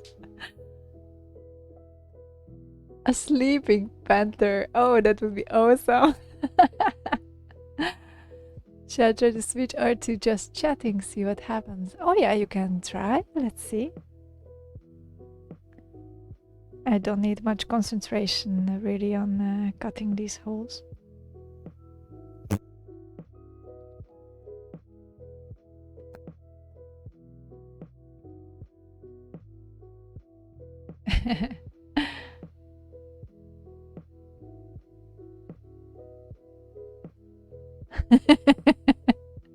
Sizzler is making fun. Great. He's having a debate with the Birengel.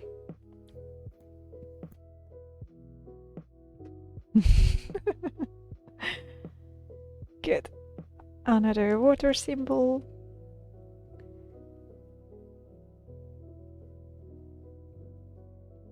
I'm kinda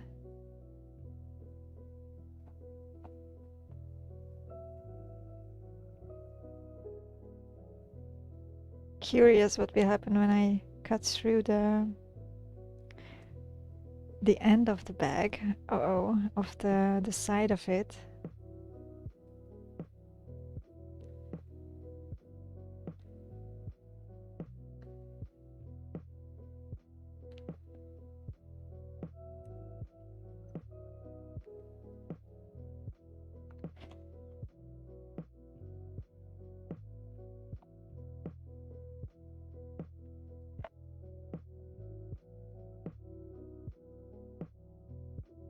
Okay, here goes the water symbol. Try to put some speed in this cutting because it's so slow with the tiny scissor, but with the bigger scissor I wouldn't stand a chance.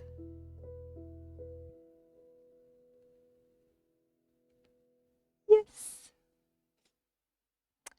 Thanks, Birangel.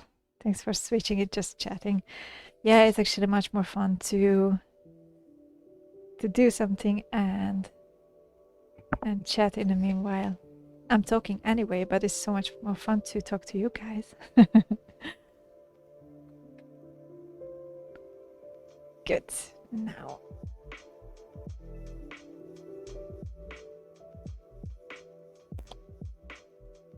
Right.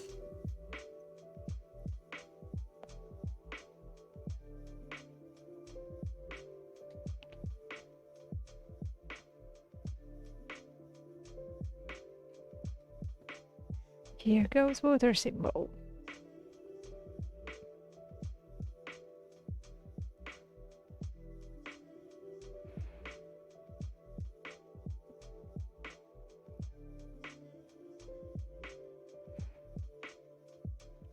This is a very interesting tendency recently that all those exhibition places and museums, they don't like pretty things anymore. I'm so amazed. This is really the first time in my life when I don't try to make something pretty, but just make something that expresses firmly and thoroughly what I wanted to express. The looks don't matter. Yeah, art is not about being pretty anymore. Long way not.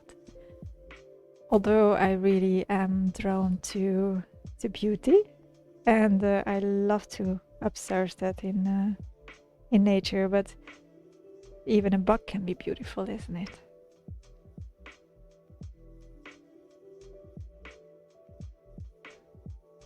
And I love to observe. Since I was a child, I love to observe insects, even the ones that my mom was screaming from.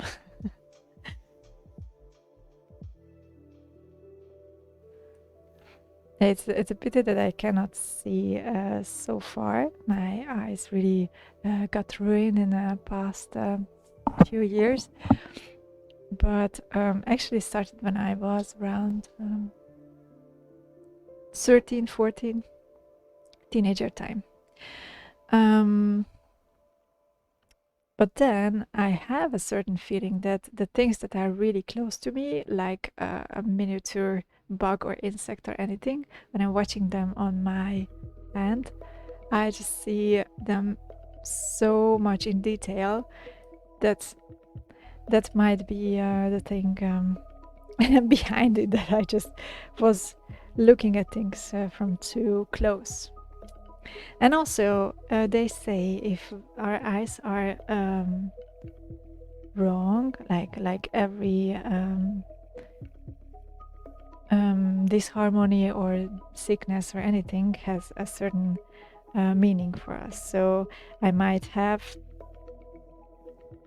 lost my sight in the future. I was too focused on details and basically too critical, too focused on my own capabilities instead of focusing on an outside goal, which also with the old time, of course, it also has a physical reasons. Like old people don't see themselves as much realistic, so they tend to lose a good sight for close by.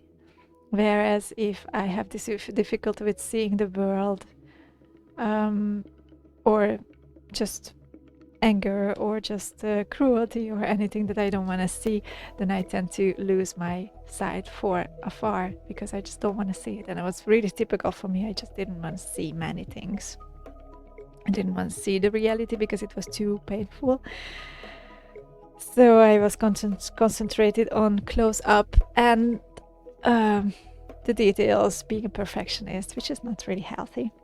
So it can have, and of course, yeah, the physical reason for the eyes getting worse, so the sight for close up getting worse with the age, is that our body can contain much less water with the age. We are sort of drying out, or skin gets a bit drier and more wrinkles come and it cannot regenerate that much anymore. So the eyes also are losing from their flexibility, which makes the eyeballs get straighter, which makes the focus go further away. So behind are the, how is it called, that point where the focus is pointed on the back layer of our eyes, and if that gets shifted, then our sight just changes. I hope I told it right, but so yeah, that can be the physical part for, or that is the physical part for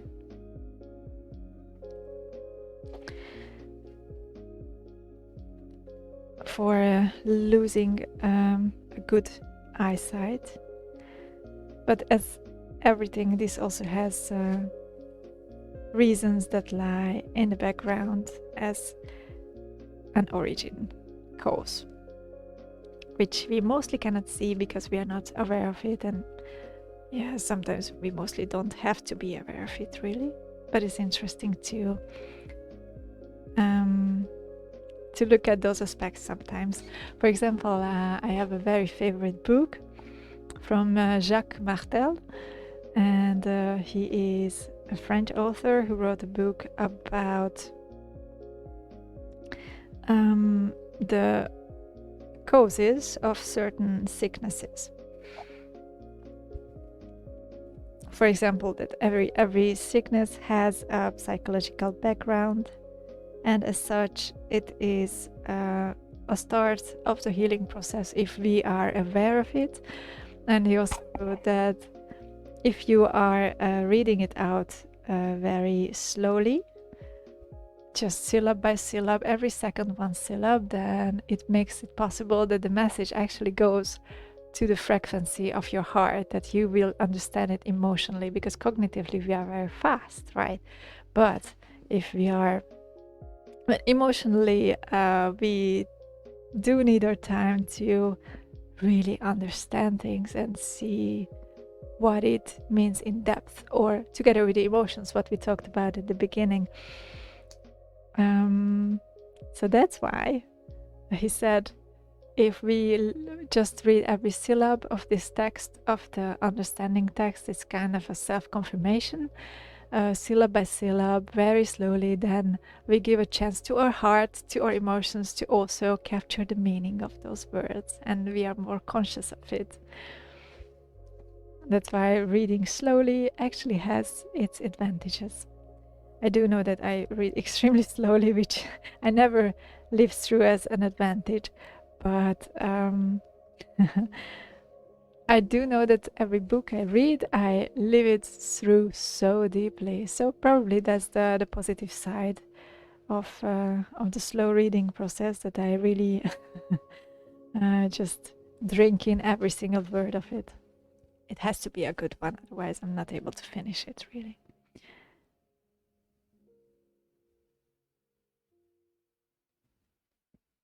All right. Sizzler the Panther is officially a walking one.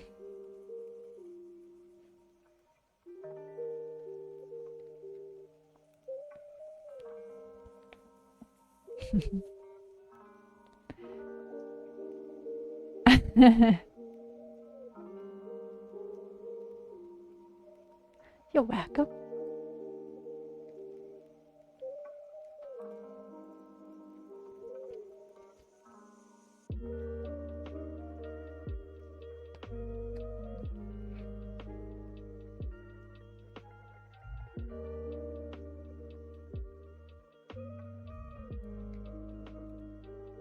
Okay. One side almost ready.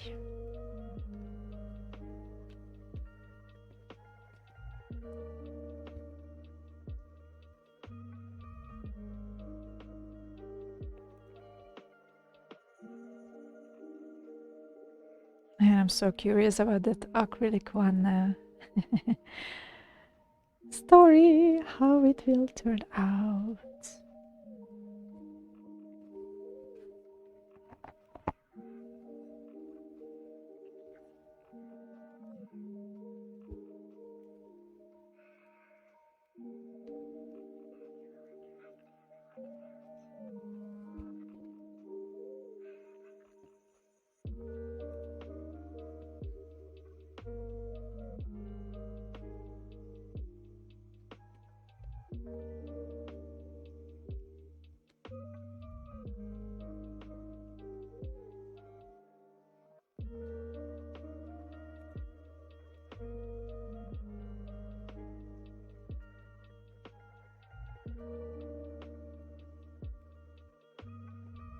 Now.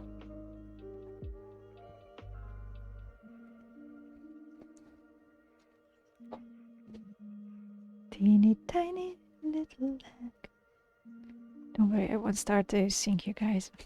I won't torture you.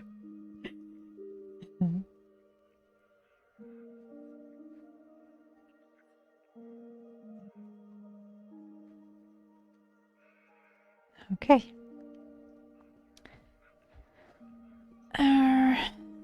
That will be a challenge to keep that.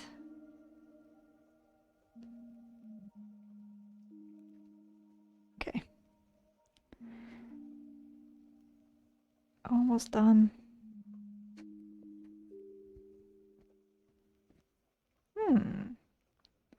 Panther looks panthery. That's a good one. I was so afraid of this.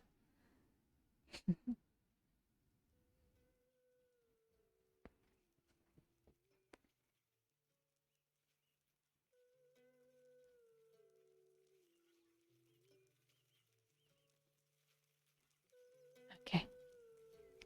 Yay! Till dawn. Panther. See?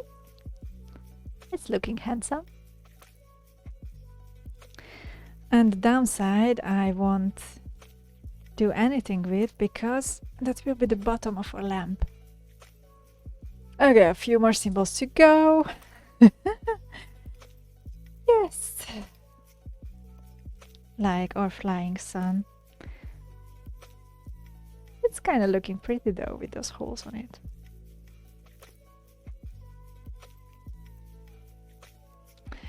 I was wondering whether I should make that deer really golden, because I didn't want to make it kitsch, like too much. Golden would be a tiny bit too much for me, I think. But let's see, because that's what the legend says, and why not stick to the legend? But I might use some surface that is between silver and gold, which could be kind of matching, and only on some parts of the ear. I think that could work. That would even look good with the purple, which is supposed to show the shadows. Good. Now let's get going with that sun.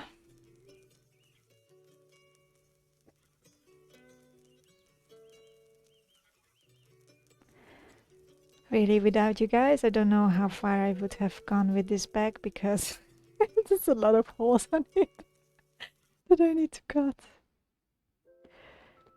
I'm so glad you're here.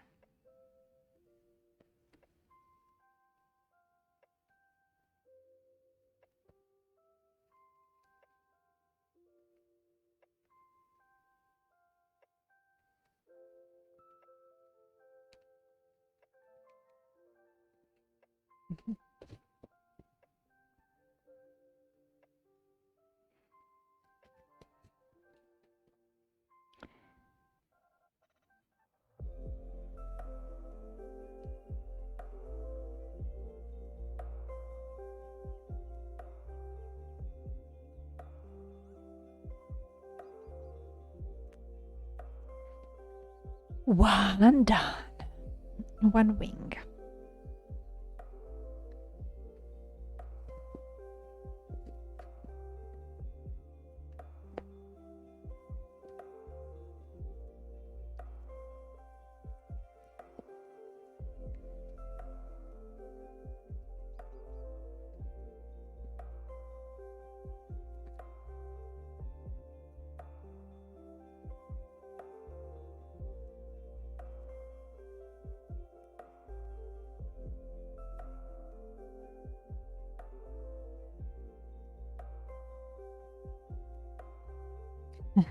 Funny enough, those wings look like some clouds, right? Although it's not what it's meant to be.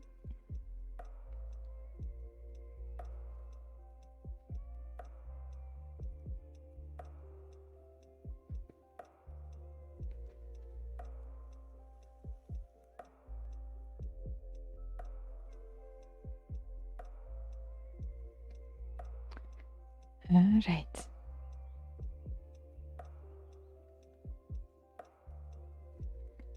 Let's get the sun on.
And while these days the sun is so fast gone, it is really, it hasn't even been morning and it's already evening. We can just make our little suns inside, our inner light, by putting up some candles, some chill music, sing a little. It's really fun to sing, guys. I really encourage you not only to sing under the shower, but just whenever you feel the need to feel your own vibration. It's so liberating. And who cares what it sounds like, right? It's not about that at all. It's about feeling our own vibration, being connected with it, and just letting it make us happy. Hey, I think I'm gonna do that. I'm gonna cut these pieces off and leave the rest of the sun in the middle. Looks much better. Good.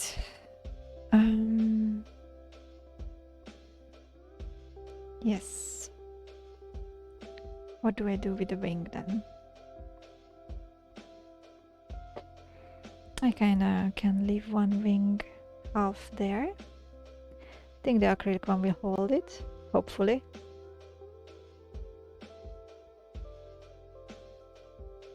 Oops.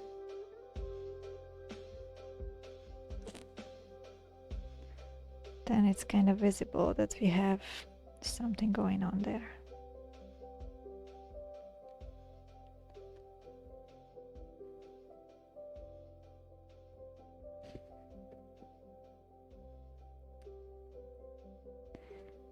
And the bag is slowly falling apart, which was not the meaning of the whole project. Poor bag.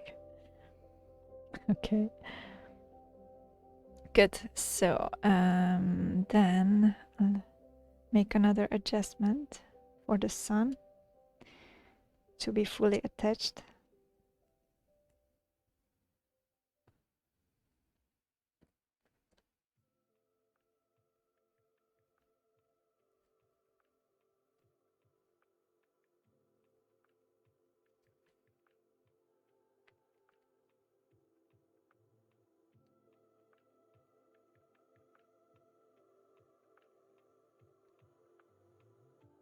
Great. Okay. That should be enough to hold it.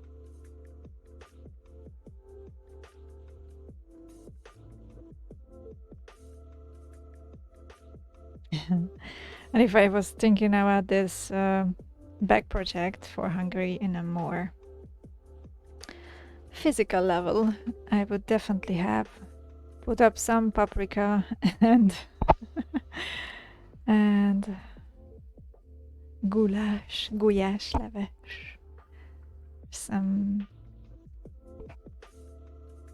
chicken legs, chicken stew.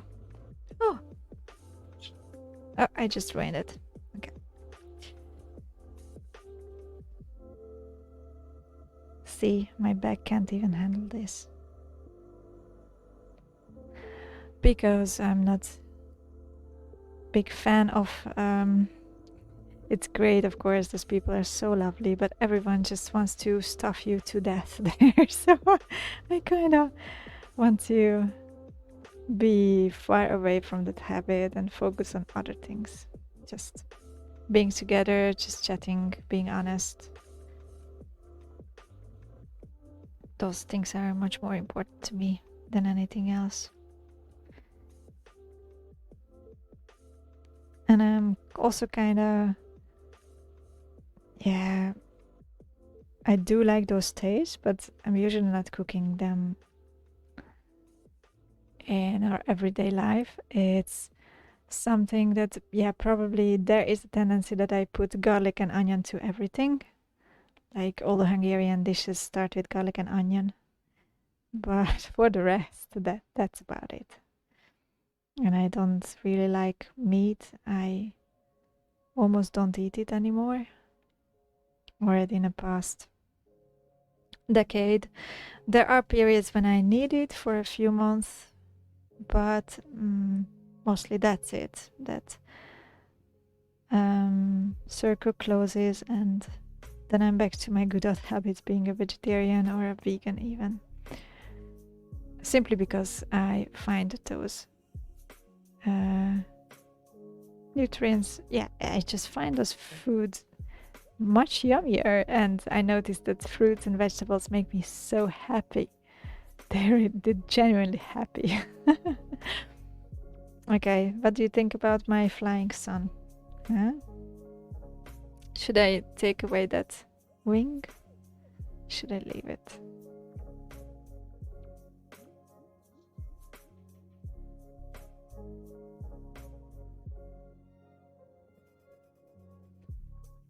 I want to leave it, and let's see how that will hang in the air. I'm curious about it, so I kind of leave it.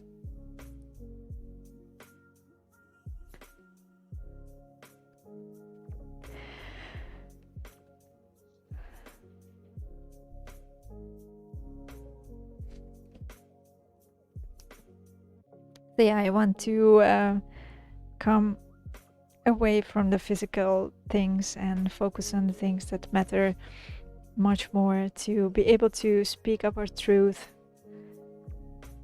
and stand up for ourselves no matter what, also in a family, which is sometimes challenging.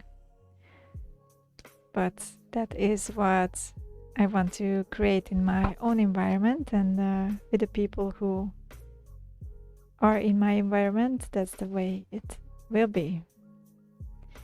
But I guess after a few hiccups at the beginning, when people are just shocked maybe about something new in the air, I was always avoiding conflicts and really letting the environment manipulate me very often. But yeah, it's not necessary anymore, and I can't take it anymore. So that has already changed a lot, but probably will change even more around me. But it means that those relations that stay around me, because it also meant that a few of them were left behind because they couldn't stand the trial of honesty.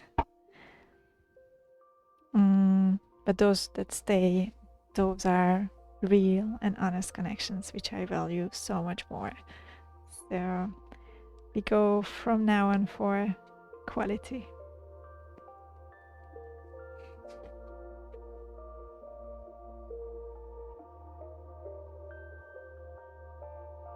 And that's something I'm really happy about. I feel genuinely much, much happier since I've done those steps in my life. And after the first confrontations, when my mind literally thought that I was gonna not come out of this as a whole person, because the mind loves to freak out of things that it doesn't know, situations that it doesn't know, anything that it doesn't know.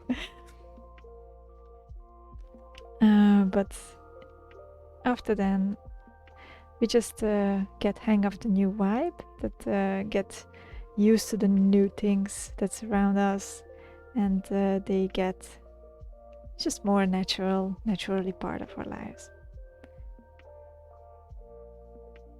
Which is great to know, because if something is very scary, you can kind of know that if you practice it, it will get way less scary with time.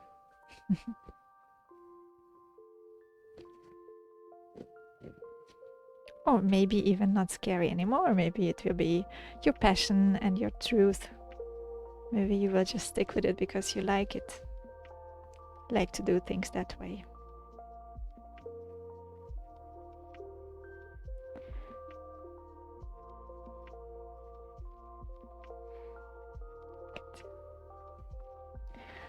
Orion is unfolding in front of us.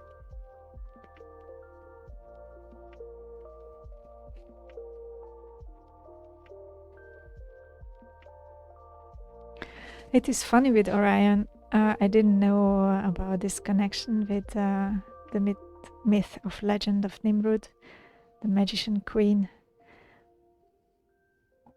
But when I was young, I mean around 14, I was always staring out of my window in the evening. And it was exactly the summer month when Orion would just pop up, especially in August. Around August, Orion would just stand still in front of my window, and I adored it so much. That was my favorite constellation ever. And a few decades later, I figured that it had also a symbolic meaning for the things that are so important to me. So nothing is a coincidence in life. There are always reasons behind that we cannot see. Sometimes we don't even need to see, but it's just funny to come after those truths sometimes. Universe certainly has a humor, I must say. It's very funny if we understand, if we speak the language.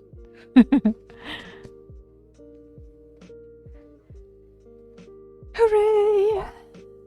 Half Orion ready. A few more moons and waters, and oh, the rosemary. I'm not waiting for the rosemary. Holy moly, and I've done it to myself alone. I can only blame myself.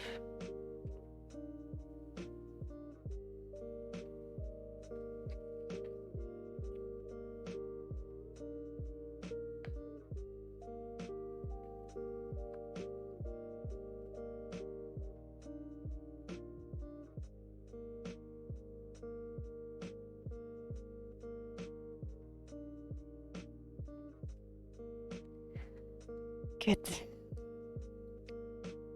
2 more stars. And the Orion is ready. It's kind of great to have a blank surface where you can put on what you want, right? That's why I love painting too, because you just have the limitlessness of possibilities. Infinite possibilities in front of you, what you can create from it, and it feels so free to just let it happen. I kind of feel like I have to let it go. I have to let go of that concept of creating something beautiful. It really blocks me on the way. Of course, it has a beautiful quality if you just sit down with the intention to create something beautiful, something harmonic.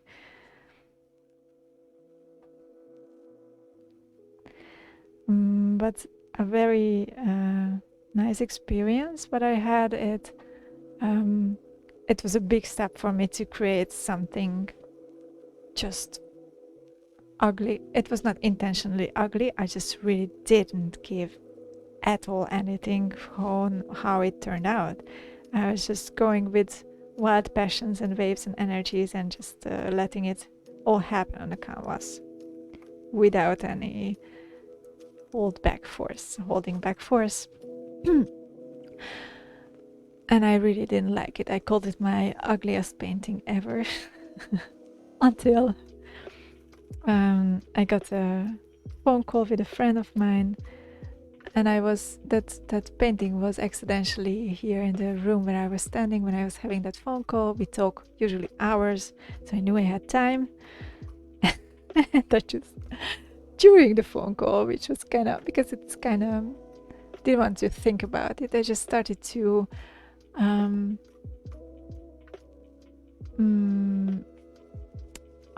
I forget that word. Stick some golden layers on it. Some little golden golden leaf, a very thin metal foil. And I started to stick it on it while speaking to my friend. And I remember it was such a great talk. I really enjoyed it. And at the end of the talk, I kind of looked at the painting and it was finished. And ever since, I really, really like it. So sometimes those great forces residing in us can bring something unusual, which is great, and which also needs time for us to accept it. Like a new quality of yours, honesty is very scary for a lot of people. Also being confronted, but also confronting others. And I remember when I just had this period when I just couldn't hold myself back of telling the bare truth about everything and just the honest, get it out opinions. Not mean, but it's just honest. And I do remember that some people were so pissed about it. But I mean, I really felt, and I got those fears from my childhood that, oh my God, I'm gonna lose them. It's not about losing anyone. I mean, if the friendship can stand this trial, then it is a friendship. If it couldn't, what do you want with each other anyway? So in this case, I was also afraid of revenge, which is so extreme. But I know I did have those fears and I was doing it anyway because I just couldn't stop myself. But our mind can play really big tricks with us. And yeah, since then, I just do select the moment better, maybe. So it's now a force that I can control, but I'm aware that I don't want to control it too much. If the truth wants to come out, yeah, I'm up for it, really. But there is such thing as timing. And I always ask myself also, since then, if the timing is right now, good? Or is it my task to confront that person with the truth or not? Because many times we just see the reality, see the truth, but maybe we just have to let the things unfold for themselves.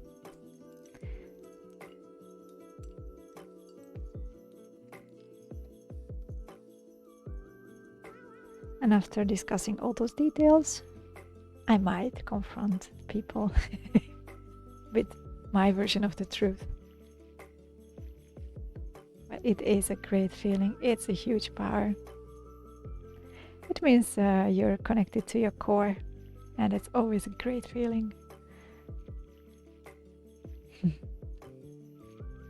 Being well grounded, self-aware, self-confident, and doing it with compassion is the key.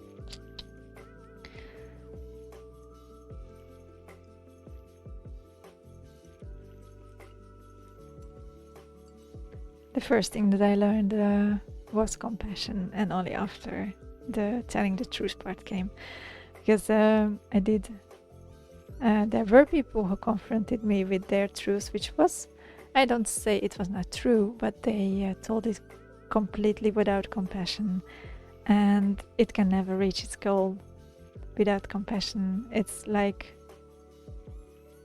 telling the truth without love. It's not the truth. Putting it in a form that includes all that love, that kind of directs our intention or includes our intention, that we say it in order to be honest, in order to create a truthful relationship. So out of pure intentions, not about showing off or just show people how clever we are, because that's never gonna work. Or out of emotion, also never gonna work.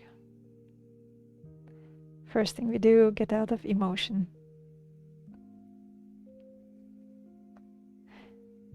they can mislead us sometimes.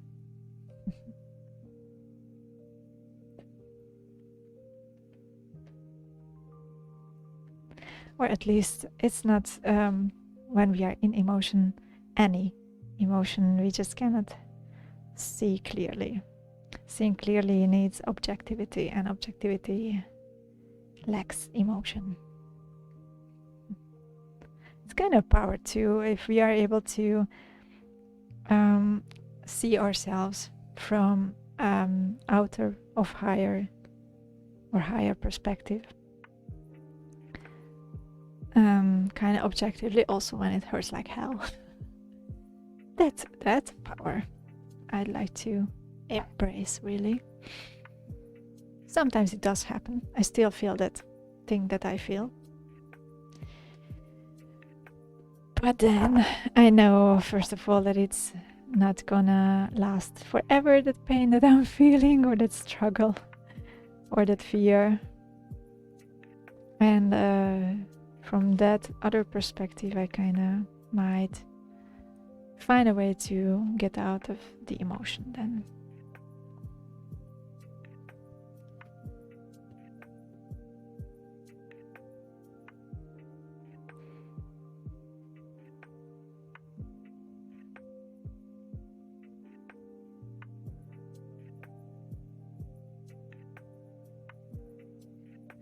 Although sometimes it is also just important to be with feelings, be with the things we are in, and not at any price try to get rid of it. So that's always just, there's a very fine line also between fleeing from emotions, trying to avoid them with any methods we know that's gonna suit us. But then we didn't do our job with the emotion, we didn't work through it. But working through it, it means, yes, we get the message. And as soon as we got the message, it's time to move on. And the more we practice, the faster it happens.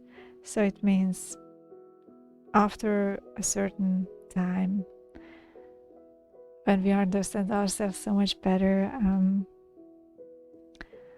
it will be objective. We won't even stay in that emotion. It comes, we realize it, we recognize it, and we let it go. And we got the message without being too much dropped into it.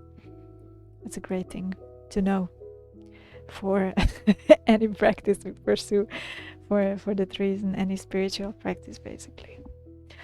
Oh guys, the first tulip is done, and I begin the lily next by, which also kind of like looks like a tulip. Those are in the folklore, those symbols are really similar to each other. I couldn't really differentiate a folklore tulip from a folklore lily.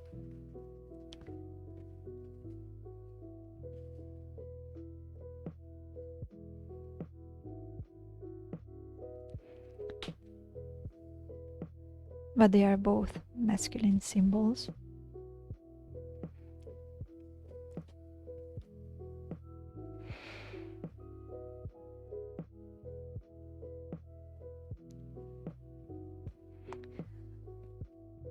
I wonder why, though. It is probably the structure that entails this form, as if there would be really a phallic symbol in the middle of the tulip. Sorry for the clear example, but I think those symbols are there for a reason, and they are pretty obvious. We just have to think logically, and that's it, and honestly and openly, because it all has to do with fertility, right?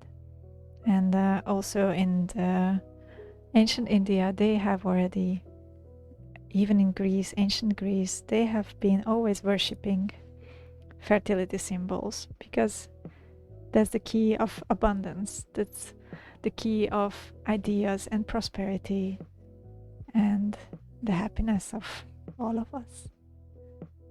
Fertility is a great thing. I'd love to be a fertile artist. which I'm more efficient thanks to you guys. More efficient in thanks to the streams.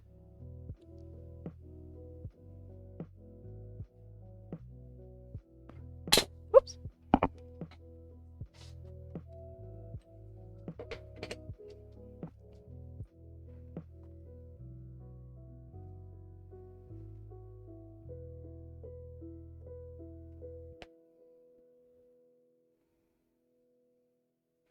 And I mean, I do love those moments. I do need my me moments in my life, really. Especially with yoga, coming back to the ground and grounding myself. But for example, these things are so much more fun to do it in a space where anyone can join. And even just the possibility is great already. When I know we are together, and that gives it a very, very different feeling to the whole creation process. It makes it much more complete.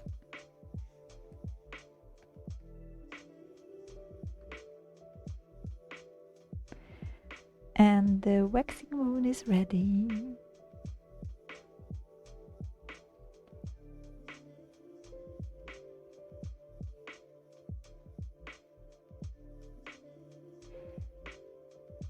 It is so funny. In Hungarian, I could remember the waxing moon, the waning moon from the two words that we have for it. Because the waxing moon is growing, and we have a word for it which means it's getting bigger, like sort of growing with a different word, which is dagad. So if the moon is forming a D for dagad, then it's growing. And when the moon is forming a C for csökken, that is diminishing or disappearing or being smaller, C for csökken, then it is waning moon. It was so easy to do that. So it's only that we had to realize it this way, or someone might have told me, probably. Great knowledge will receive from fellas.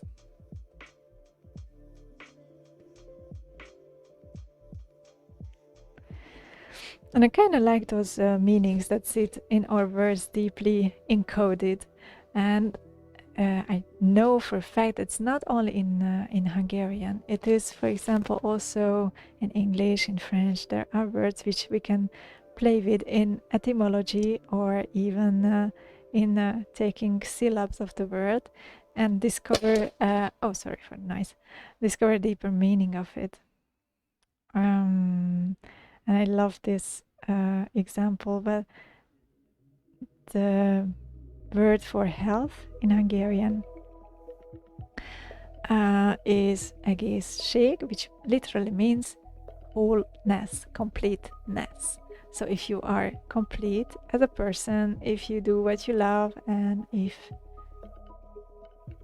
you have all the things you need to have in life to be happy, it can be different for each one of us, but basically we are all a little bit social, and we do need social connections.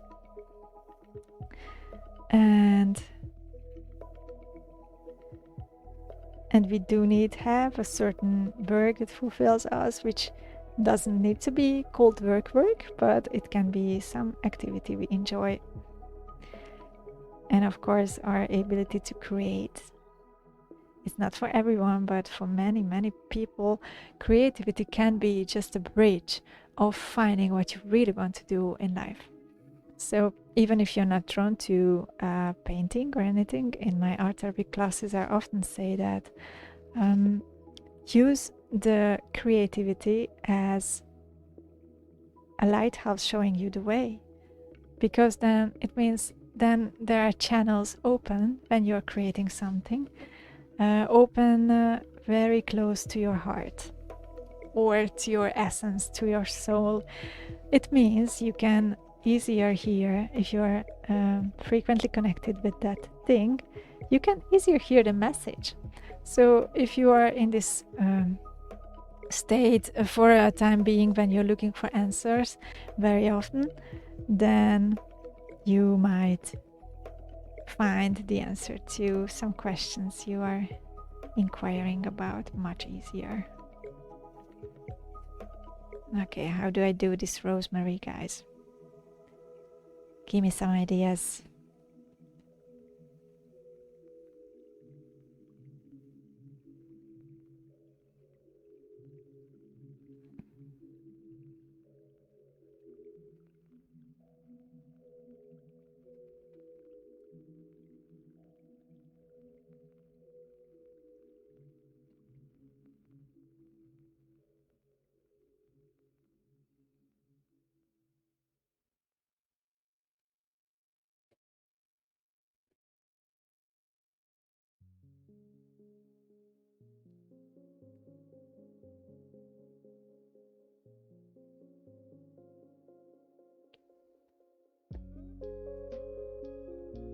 Is there still a bag left over?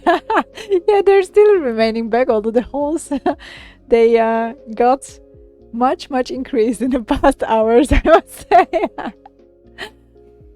Beer Engel thinks this will look pretty nice with the light, but will the holes be covered from the inside with some fabric still, like silk? I was thinking about that actually. Beer Engel says that would give a nice effect, by the way. Yes, I was thinking about it. To put some see-through layer in the inside, and I might do that, especially because then the inside of the bag would look much nicer. So I already prepared a textile glue to smoothen the light. Exactly. That's a brilliant idea. So I might pursue it. That would make the whole project much more interesting. That's a fact. All right, now let's go ahead with the rosemary.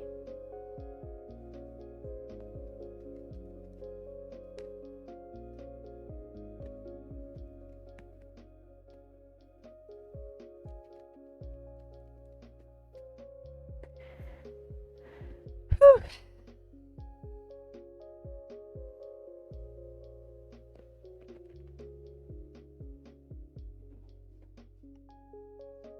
Rosemary is great with so many things.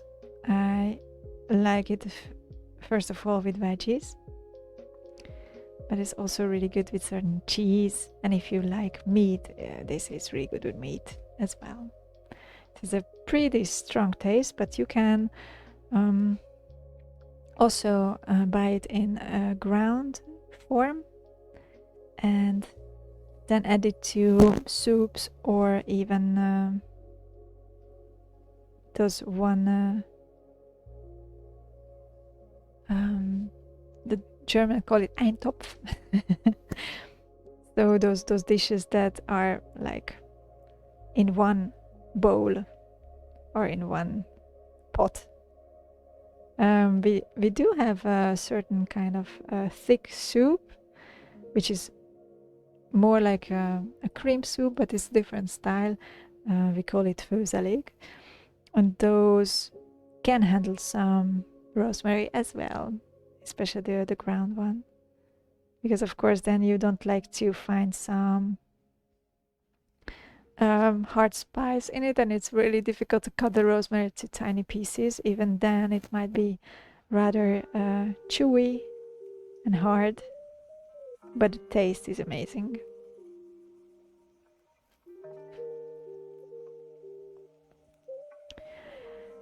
Goody!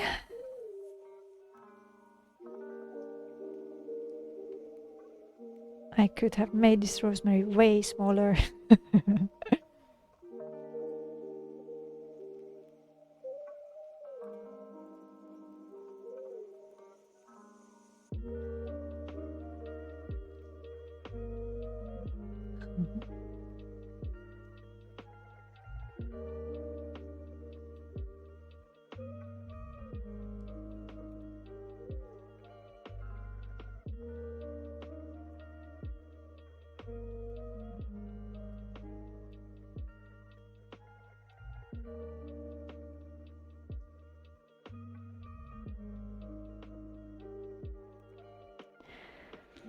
And if you have ever seen the flowers of the rosemary, they are really sweet. They have this light purple or almost blue little flowers, tiny flowers. They are so sweet. And you can actually also eat them.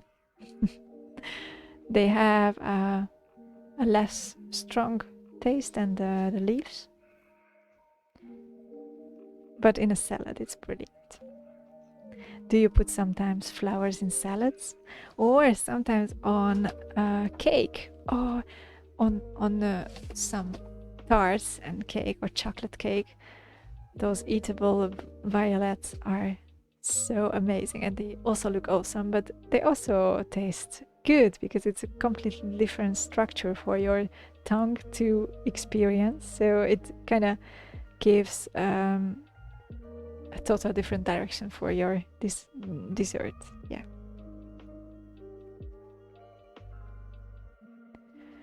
Rosemary.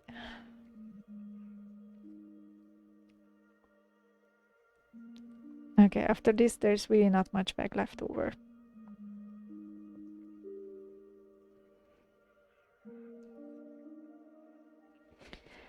Good.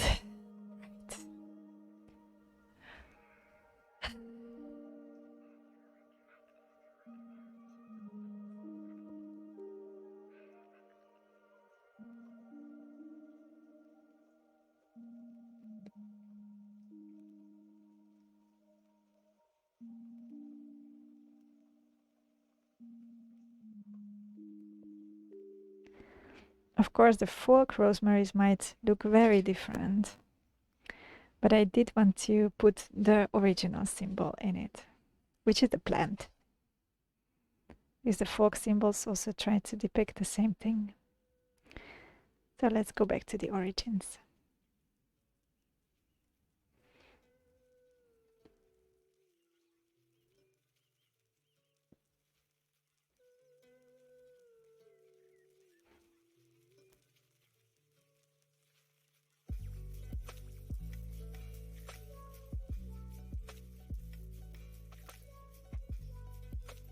The Beatingus says it's silent on Twitch in general, not sure where all the people are. Maybe having fun with friends, you never know. And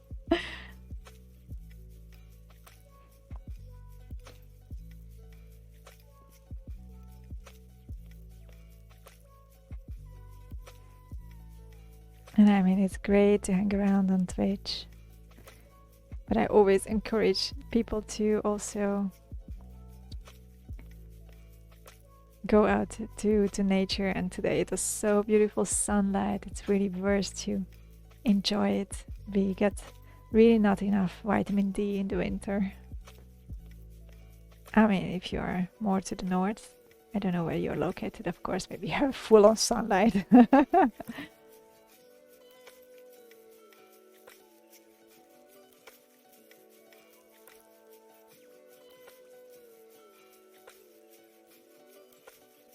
Okay. Tiny little bits.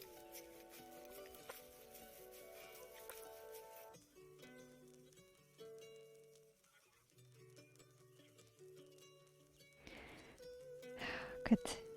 Oh, rosemary just disappeared. Kinda. Yeah, this bag is really melting away. So I stop with destroying it any further.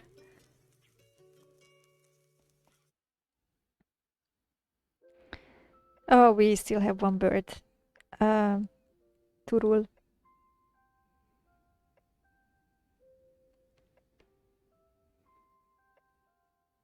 Okay, so one more bird and we can go to the next one. Birenga says is Brussels, of course. Where else?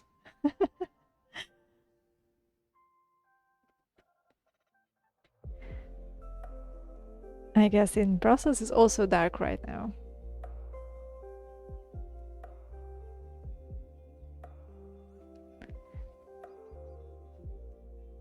I was always wondering why they call the green stuff, the broccoli, Brussels sprouts. Really. I never could imagine what they do have to do with Brussels. Stays a mystery for me. All right, let's keep this bag still together. Hola.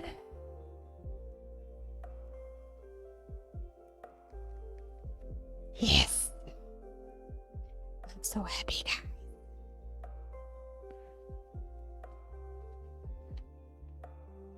I have no idea, literally, how I will cut those feet out. Because this bag will just melt away in nothing. Two little tiny pieces of textile. Oops. Like I said.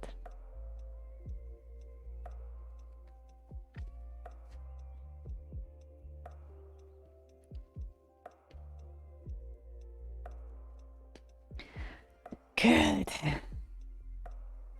Kind of looks like a hunting eagle, which is not bad. I'm happy with that. If people recognize a hunting eagle. I mean, that's close enough.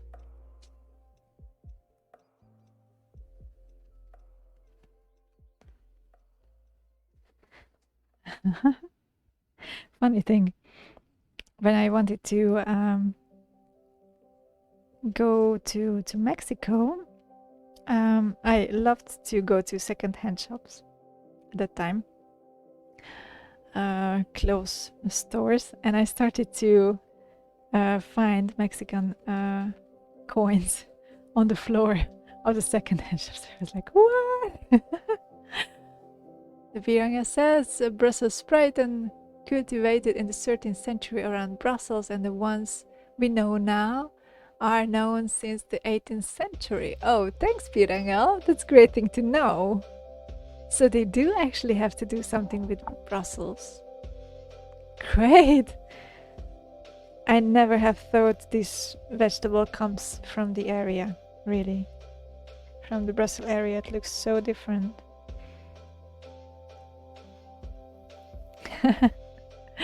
Beer Engel is the savvy here.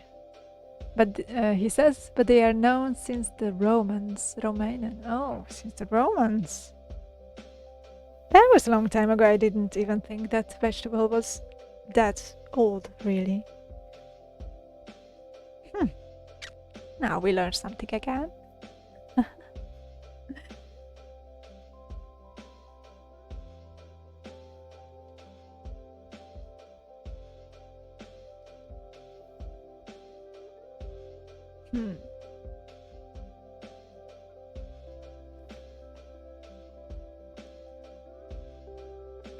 Yeah, but of course they might have looked different. I'm also kind of curious how certain vegetables looked like that the people ate back then. I know when we lived in Greece, it kind of felt like they kept very simple. They always aiming simplicity, and it's so yummy and so healthy. And you can eat as much as you want and you will still lose weight. Simply because it's good for you. Okay! Those legs need to be a little bit longer, otherwise you won't know. Good. One leg. Other leg.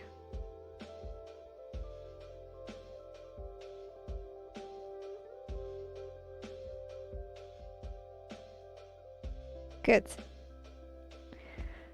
We are done with the holes. Okay, let's see how this looks like. Oh my god, this bag is ruined. I mean, they didn't say I can't ruin it, but look at that.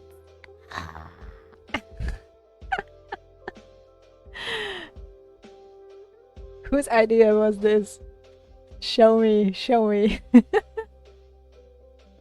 I want to beat up the person. Oh my god. Alright.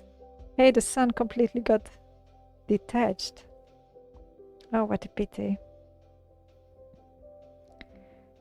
Oh, that's a pity indeed.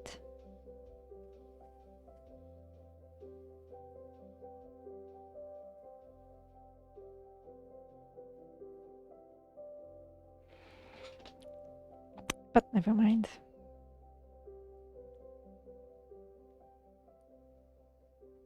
I'll just cut it to round.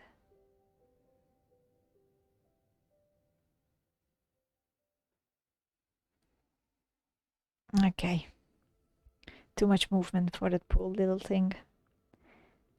The textile part. Good. Or the fabric glue, and the Birenga says I should stick it back with acrylic one. Or the fabric glue. Yeah, that's an option. That's an option, absolutely. Again, I think it will stick together anyway. Let me see.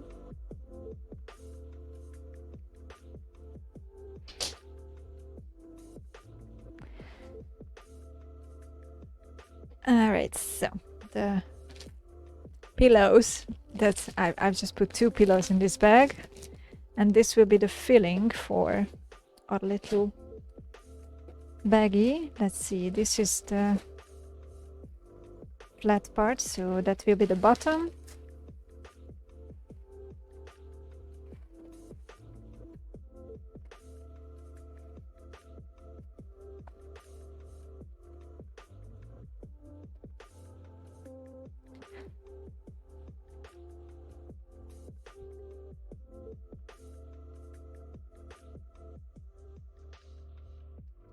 Good.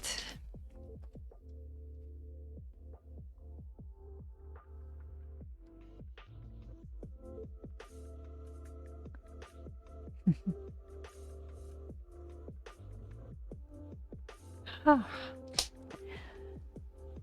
Yes.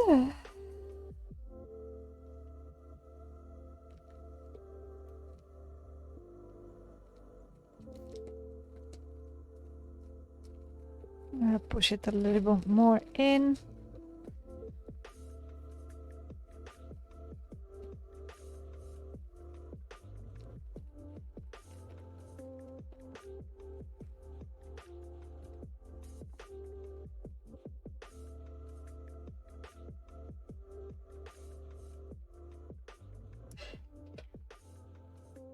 Now I will need some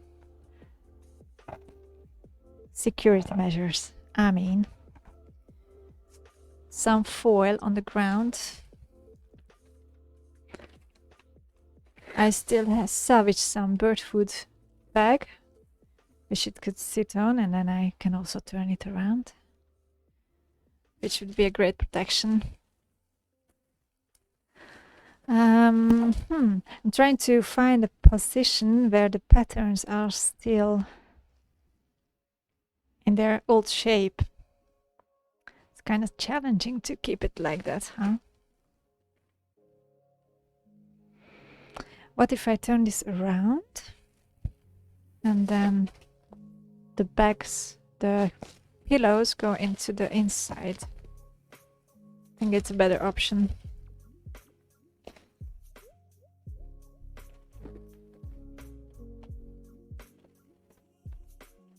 Might fill up the end a bit better.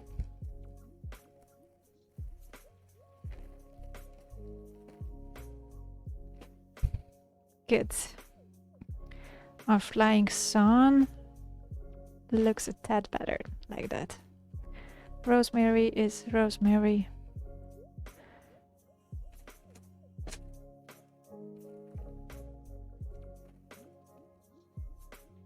Oh, and the spiral unspiraled itself. Good.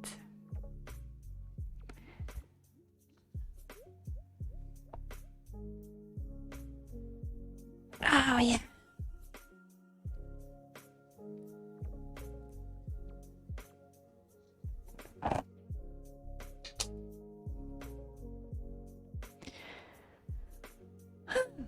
I kinda stick it. The Birenga says I should stick it. Good. Yeah, but where? I should stick it to the bag maybe, because I'm thinking to put some oil on it, so that it doesn't stick to it, but I don't think it is necessary. Let's see.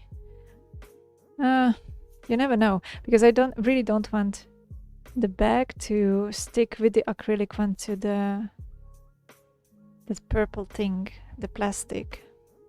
That will ruin the whole effect of our creation. Oh, look at that. It just hid away. Doing small reparations here and there, because as I was moving it around, it got even more wasted. Poor bag.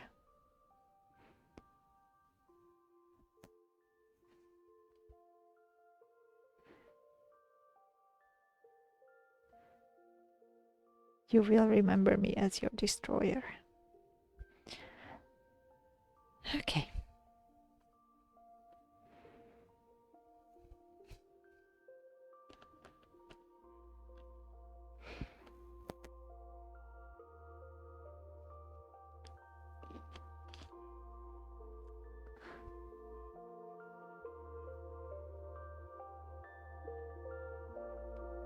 Good.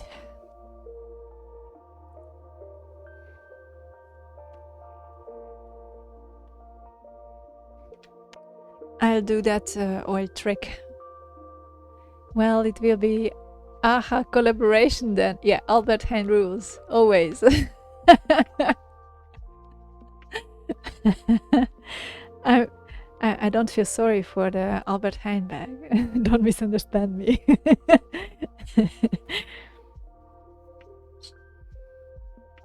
So I did bring some almond oil. That's the thing I found the easiest. That's what I use for my skin when it's really dry, or just every day as a lotion. It's magic. Or with cold showers, it's brilliant. But lately I got I stopped with them. I just couldn't hold up the energy. But they're so healthy. They say they keep you so young, and they're good for your immune system. I will have to start again. In the summer I was doing quite good actually. But then in those cold months I just don't have the extra energy to keep up with the temperature. But I will get there sooner or later. I don't give up.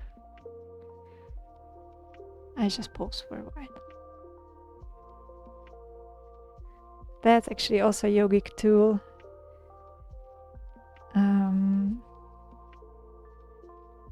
Many people who also are known for breathing exercises, they do say and practice that the cold shocks the body so much that it shifts the dimension of what is actually dangerous for me, and with shifting it will have a much bigger, better resistance in general for immune system. So I really would love to embrace it, this practice later on a daily basis, or almost daily. I know people who do that for a while. I know a lady who does that for more than a decade, and she looks amazing. She looks at least 10 or 15 years younger than she is actually. So I'm sure it does good to you. Good. There is our baggie.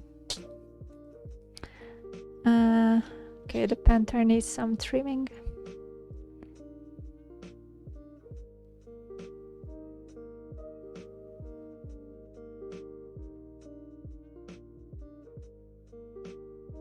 Good.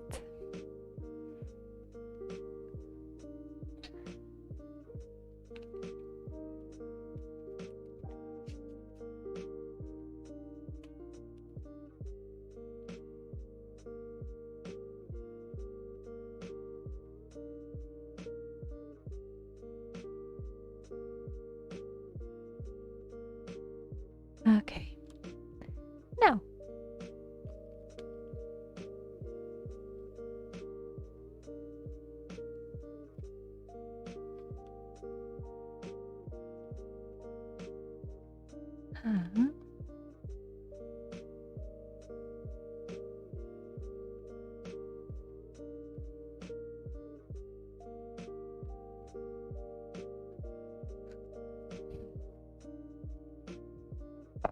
Good.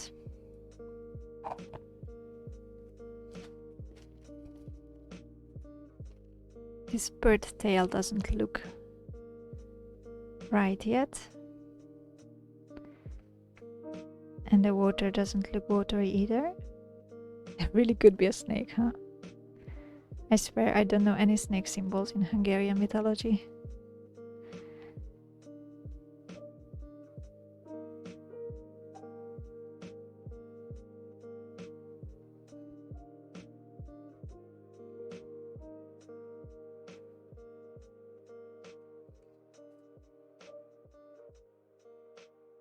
So let's reshape the tail a little bit.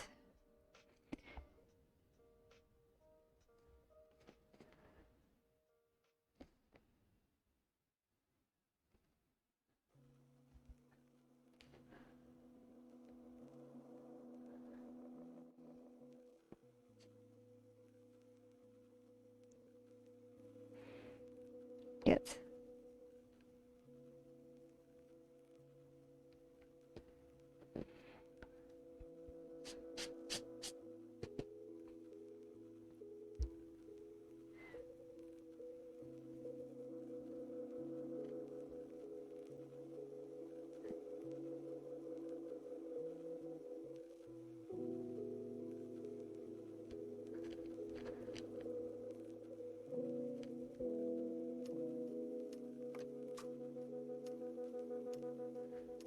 Okay, there is a moment when I just need to stop because this is a never-ending story.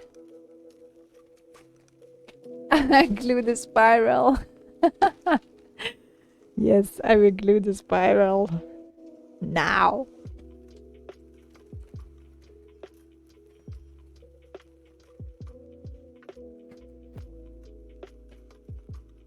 Good.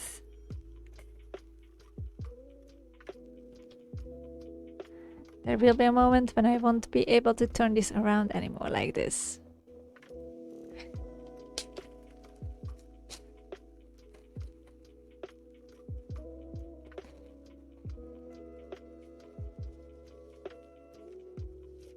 Yes. Let's see.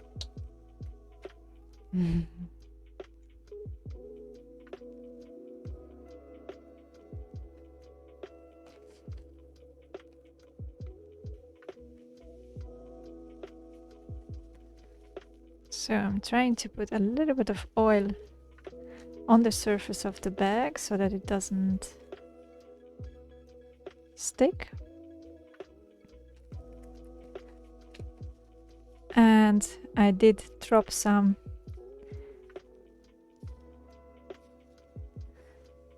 oil on the bag too, which was not intended because we have a risk that the acrylic one won't stick to it.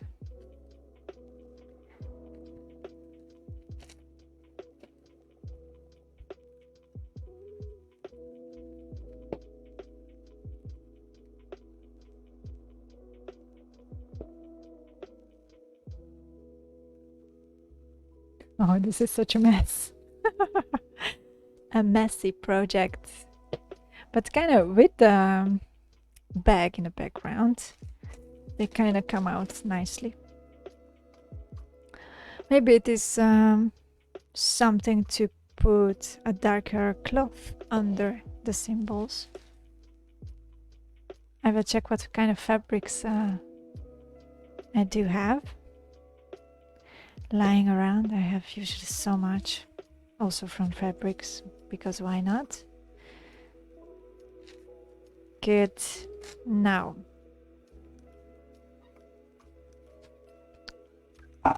it's all nicely in space. And Birengel is really sorry for the spiral. I know, but believe me, it will just stick to its base. When it's firm enough, it will stick to origin I can even glue here with the acrylic one above, and then it's still a spiral and it won't flip down. I think that's a good one to glue it here above. Good. It looks rather exciting. Now, I will pop some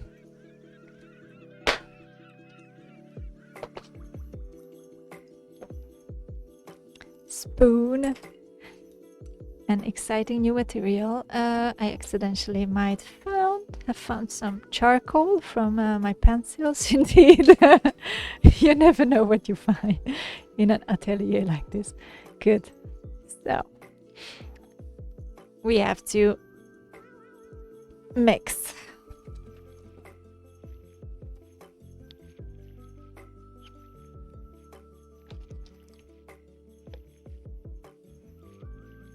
And now jumps the monkey in the water, we say. And they did write 2 amounts of powder to 1 amount of liquid. This is the acrylic one box, and this is the liquid. I'll prepare the components and the brushes.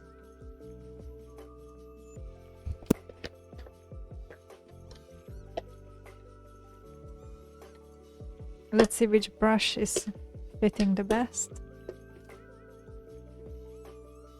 I think the flat one, probably.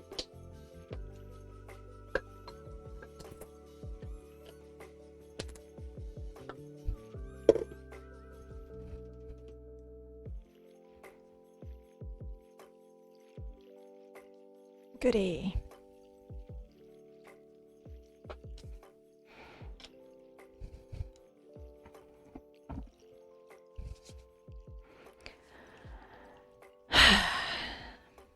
Because I won't be able to touch probably anything after this. I just put on my glasses so that I can see the camera right.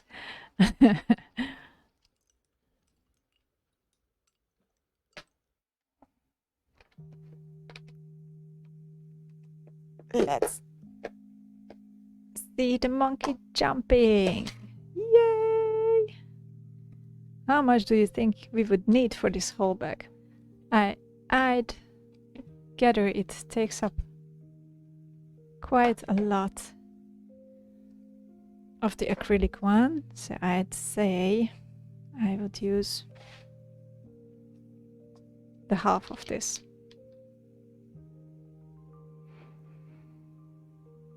I've also prepared a lot of different projects that I want to try with the acrylic one. Oh, almost forgot.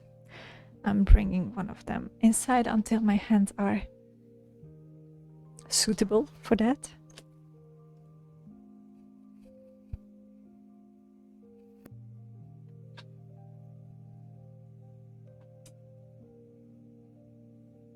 This is a sculpture that I wanted to put outside, but it is clay. It's a gray clay, and I kind of like the form.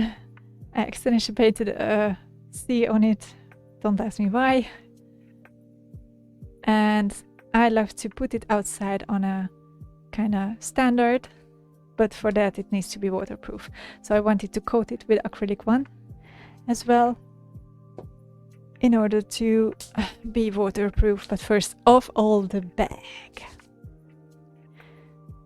Maybe I will use the whole package. It wouldn't be a bad thing, actually.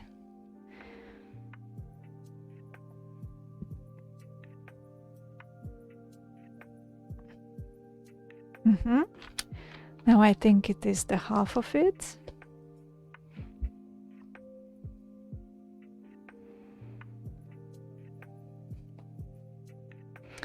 And I will need another spoon for, and I really have to, maybe the, yeah, it was supposed to be the other way around. So first the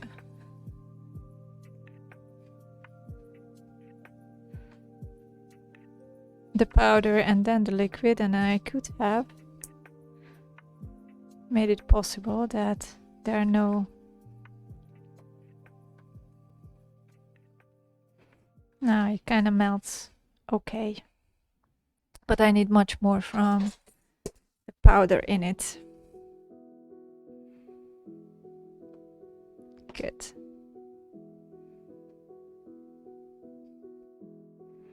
I will be just braver with it.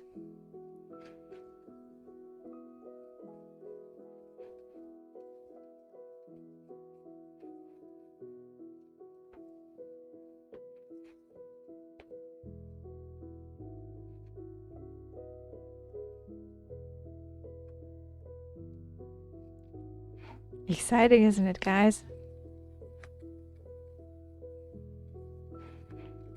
I'm so curious how this will turn out, honestly.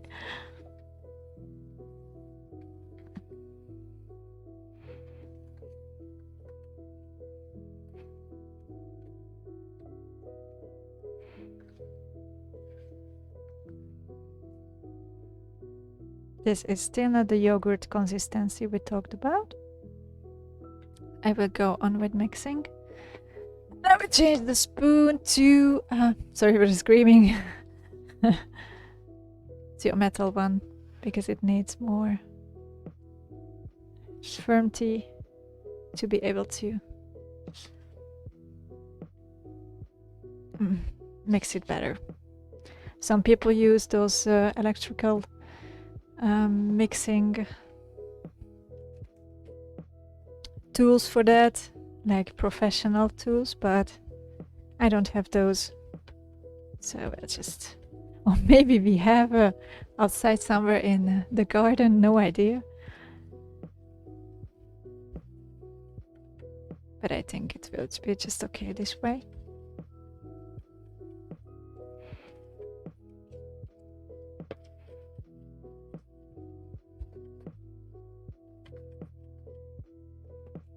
Woo! In Dutch, people say, ik ben aan het knoeien. I'm messing up things. I think it's still not thick enough, so I will add some more powder. I kind of find logic if this is the half of the powder with half of the liquid would be kind of logical, because I bought it as a set, if I remember well. Let me see. And when it dries, it kind of becomes like plastic. I'm also curious about the surface and the consistency of that.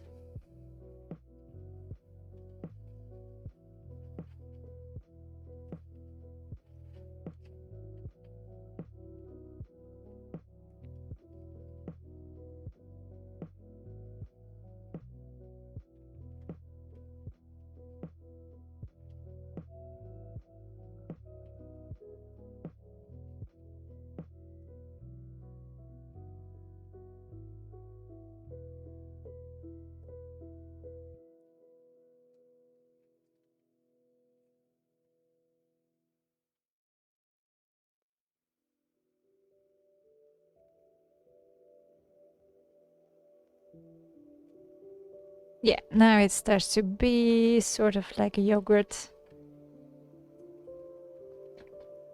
density. It is kind of a lot.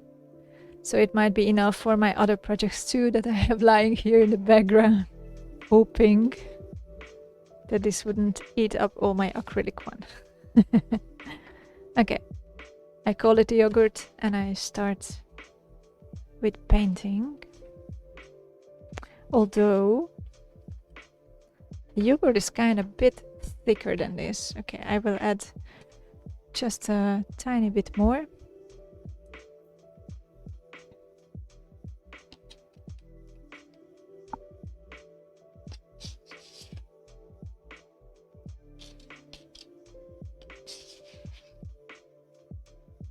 But I'm always almost using 1-on-1. So they used 2 units of powder with 1 unit of liquid.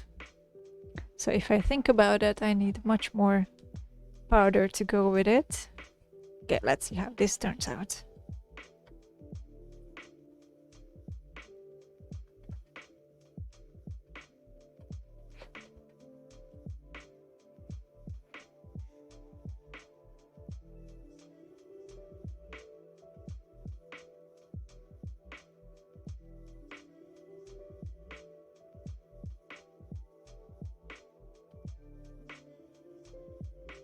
Yeah, now it's really gonna take on this yogurt consistency. And I know now why they use the tools, because it does have little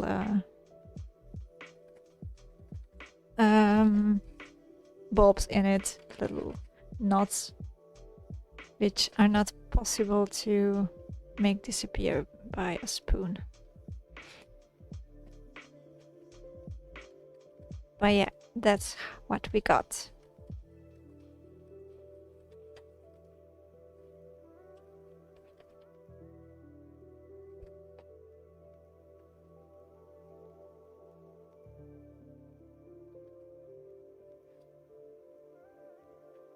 Good.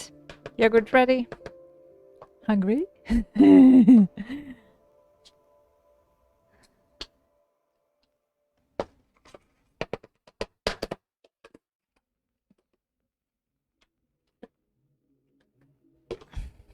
Ready!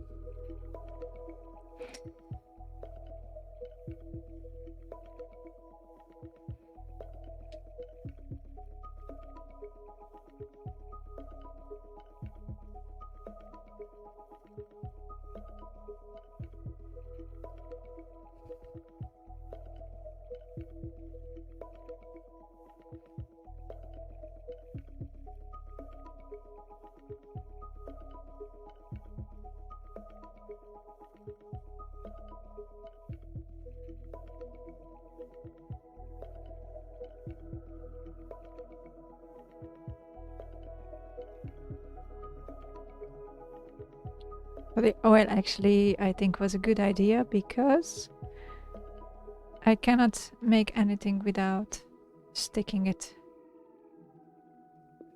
onto the foil underneath it. It's so thick, and I kind of want it to be also kind of even on the surface.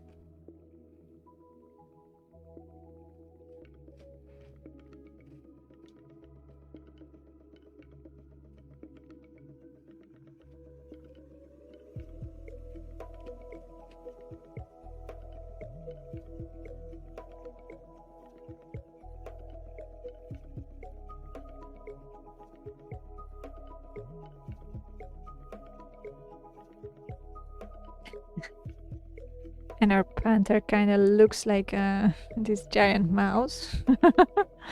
Never mind. We'll get there.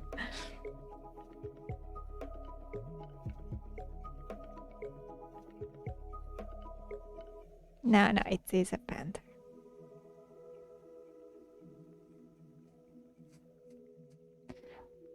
Oh yeah, those very tiny parts from the rose and the lily and star rays, they might be a challenging part of this project.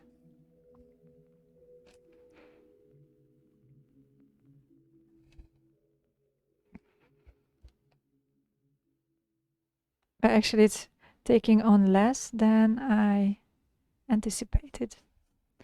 I hope it won't get too dry before I can do anything with it.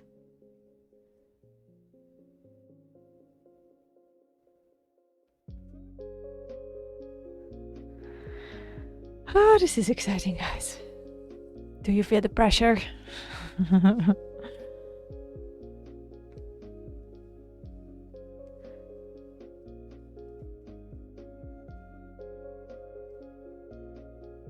First ever use of acrylic one on a structure that you have no idea how it would turn out. That I call an experiment. Definitely no idea about the outcome. Not the slightest.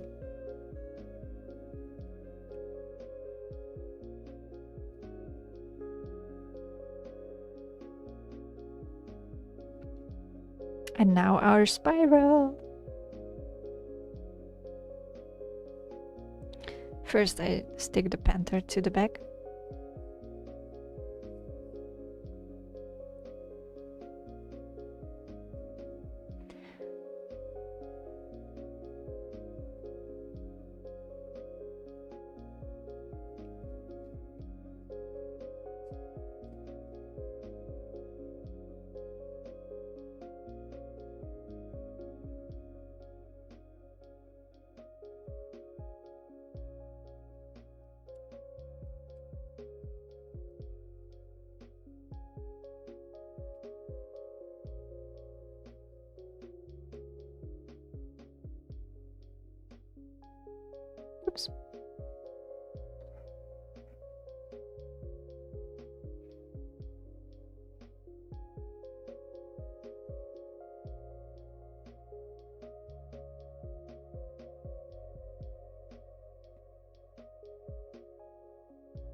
It is very thick, and I have to say it is getting thicker by the minute.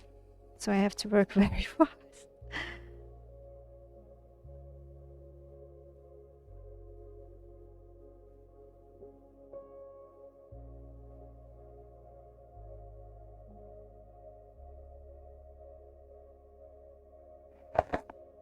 Get fluff done.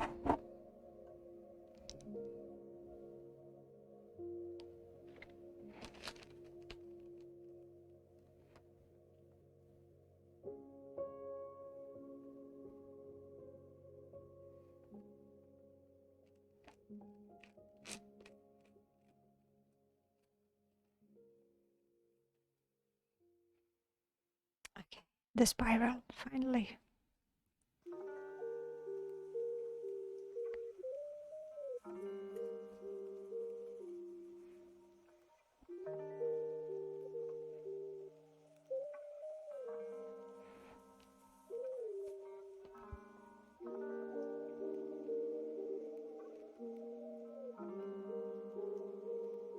Oh no! I might have given a splash to other objects in the room right now. Oh my god. Okay.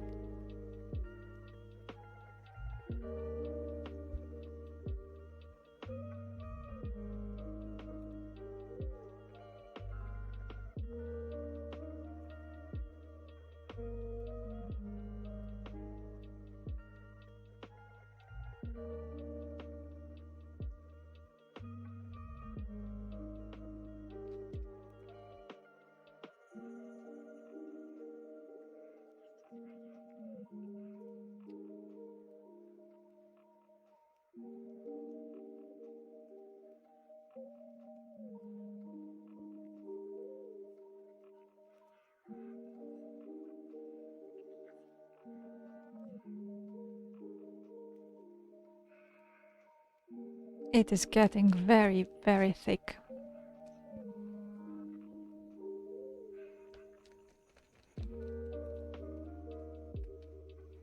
And I'm so glad to share it with you guys. Because those moments are really, really exciting. So to share something so exciting on screen makes it so much better.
Oh no!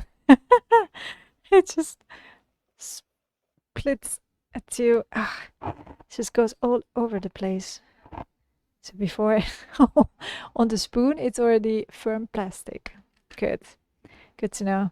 Before it dries off to my dustbin and other nice things in the room, I will just wipe it off fast. Excuse me.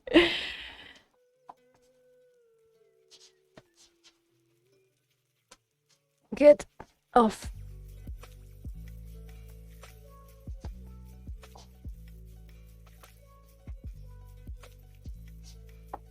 Good. My yoga mat kind of also was in a firing angle, but it got saved. Good. Oh, it's getting so thick in the pot where I mixed it. I mean, I know it was fast. I knew I had to work very fast with it, but this is way faster than I anticipated.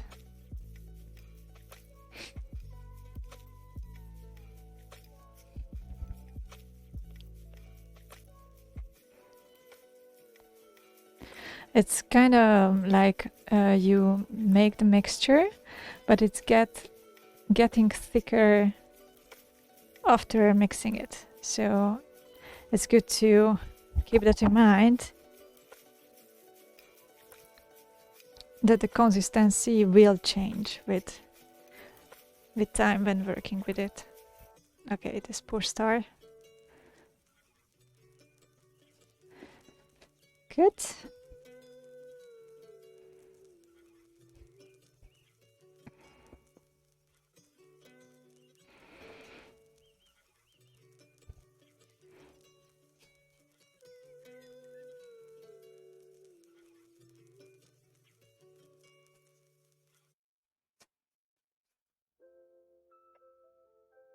A little bit more layers to the panther so that it can stay in form, in shape.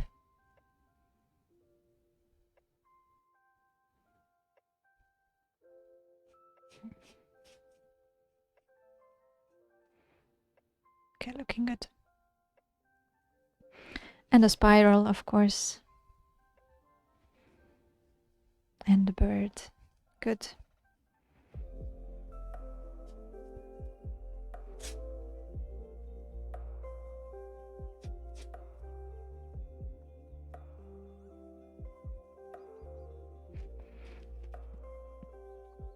Turning around.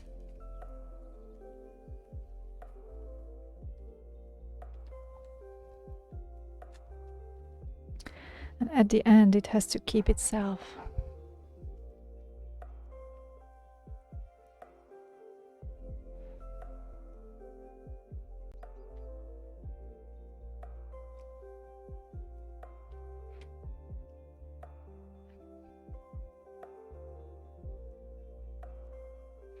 I made it so difficult with those tiny little parts of the sun.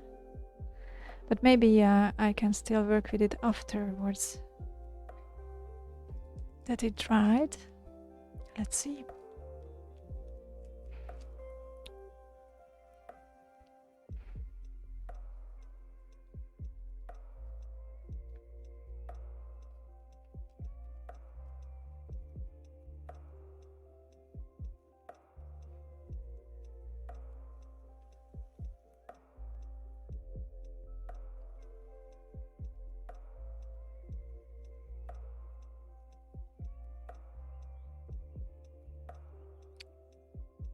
One thing is sure, we didn't go for, or I didn't go for beautiful this time. I went for something way different.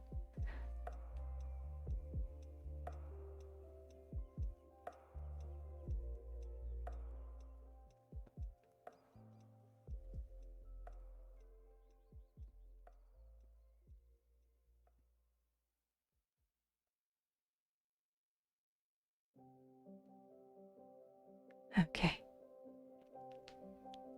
Good. It is so thick in that pot. Almost completely dried. It's getting like a very thick pudding already.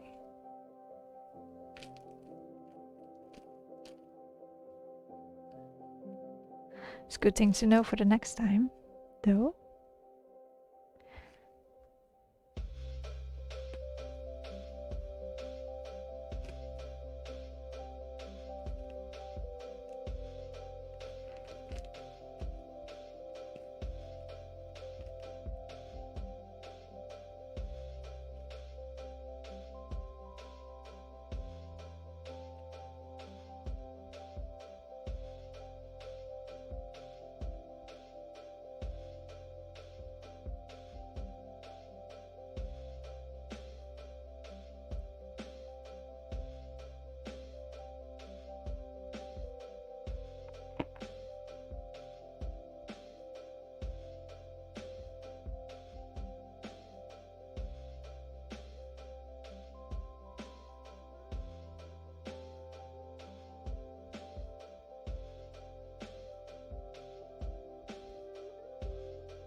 Oh no.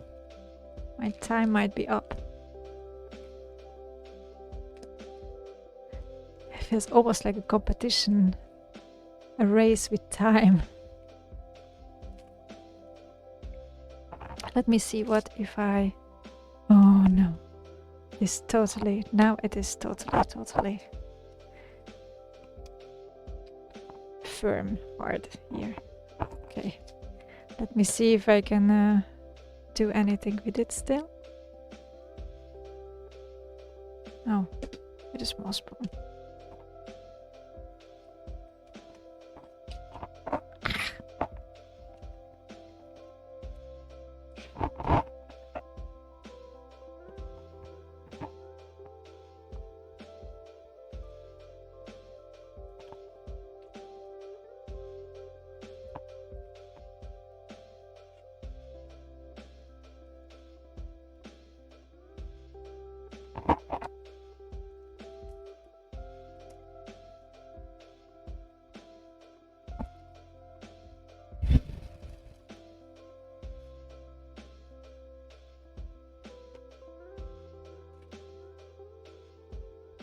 It's so annoying that it doesn't want to stay on spot. Oh yeah, thank you.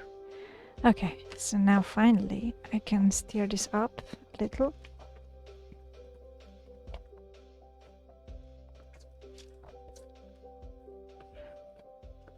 Last minute I added some more fluid. It seems to be working.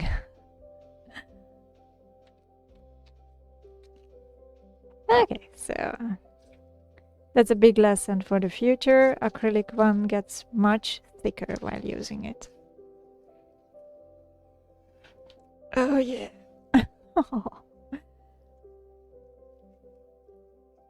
So careful with that powder the next time.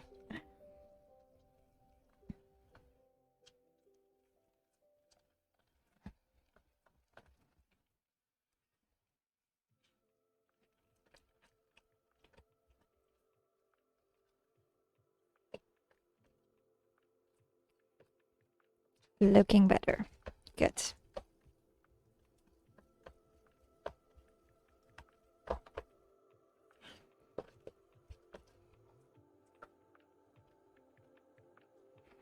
And seeing how fast it goes, I will add some more. Just a little bit. Whew.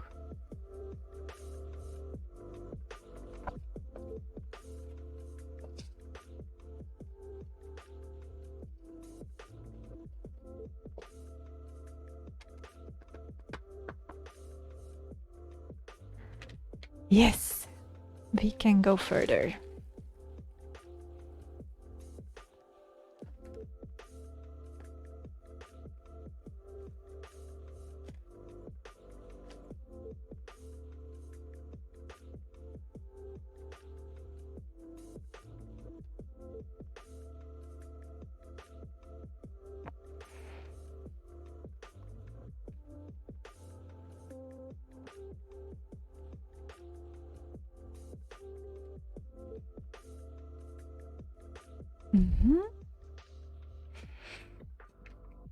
I need to free up Orion a bit.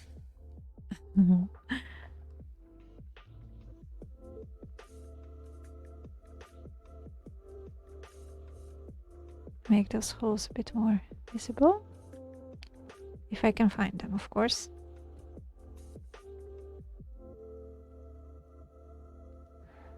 Okay, so if I'm right, it was somewhere here. Ah, there you are. Yes.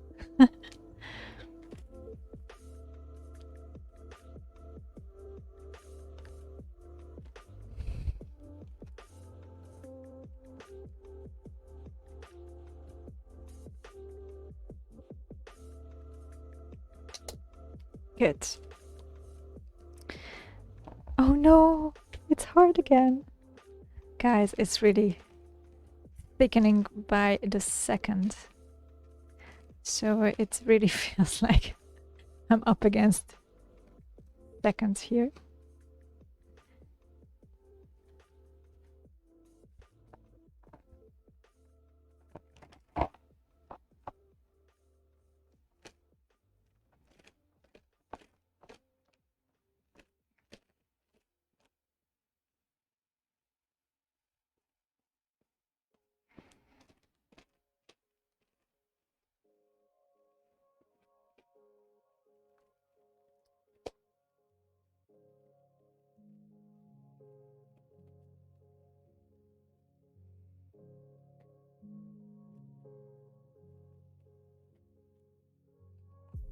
Good.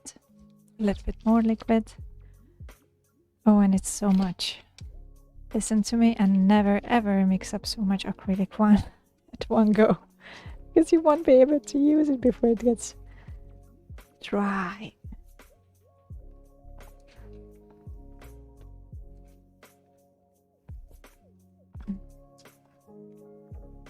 I mean, they said it was 45 minutes to dry, so I thought at least I have some time to have it on the textile, honestly. But if you know me, you know that I have a zero sense of time, so time for me is endless, and I have never been able to adapt to structures. Be on time, for example.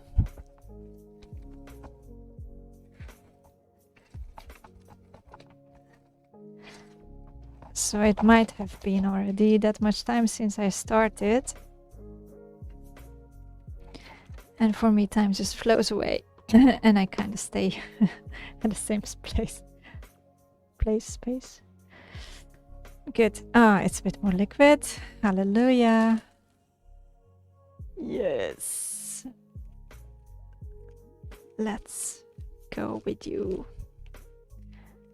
It's not particularly pretty since it's half dry already. But as long as it's interesting, I'm fine with that.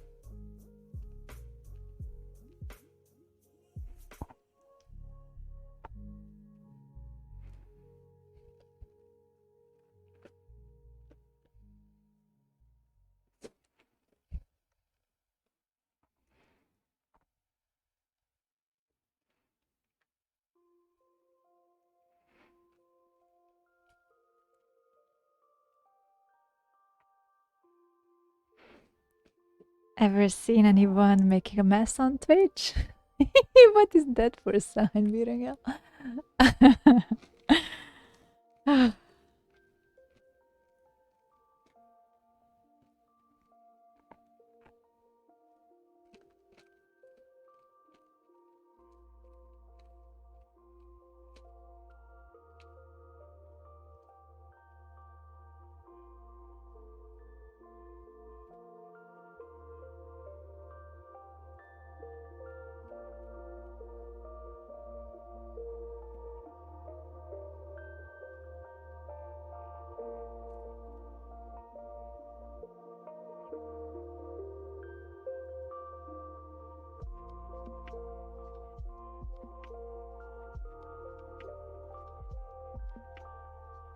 Oh, the top.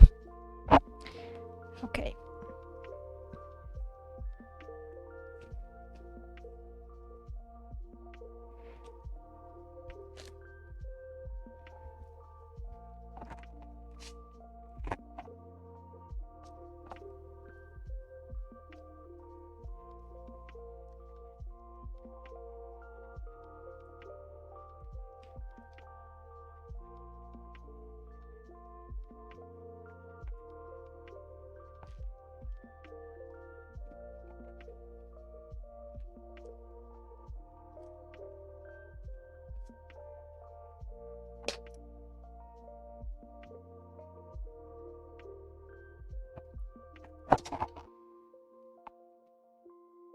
And just free up those stars a little.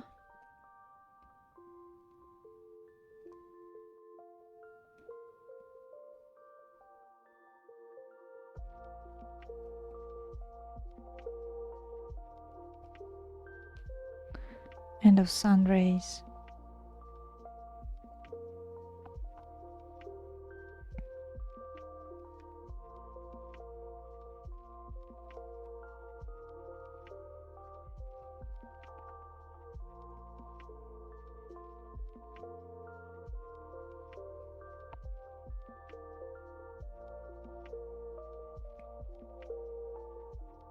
And most of all, the rosemary?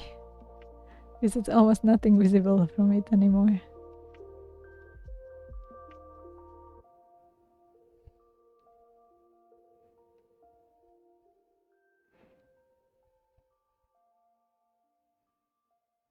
Okay.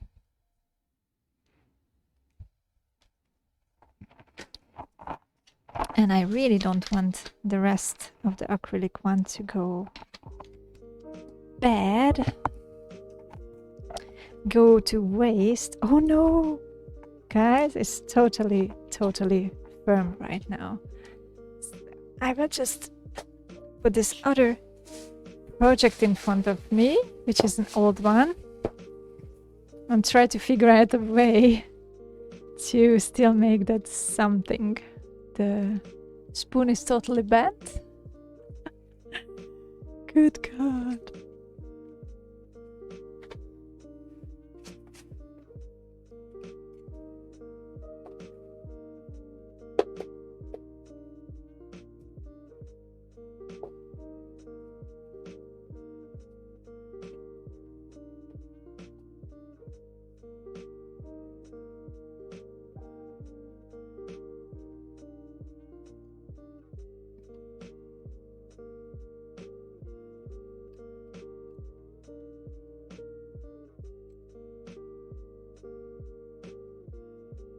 Good. Now.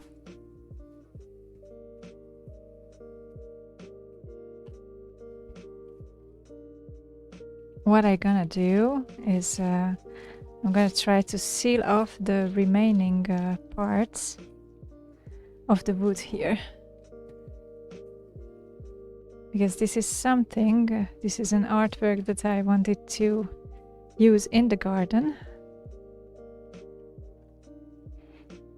And this remaining acrylic one, although not pretty, but I don't need it pretty right now, it might be good enough to just seal off that that wood from rain so that it doesn't rot away outside.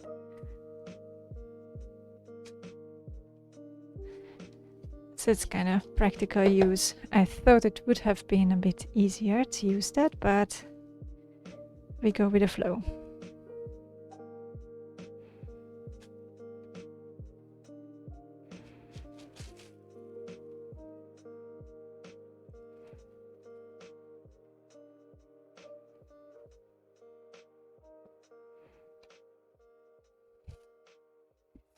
Oops. Okay, this won't happen now. Because for that I need a thin layer. Oh no.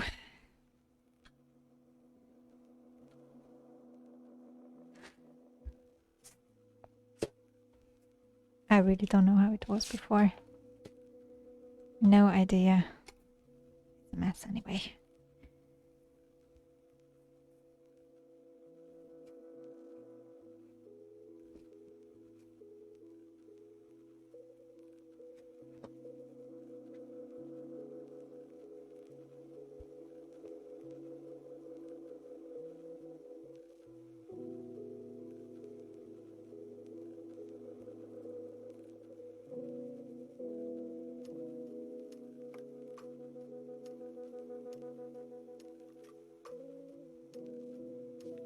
Oh no.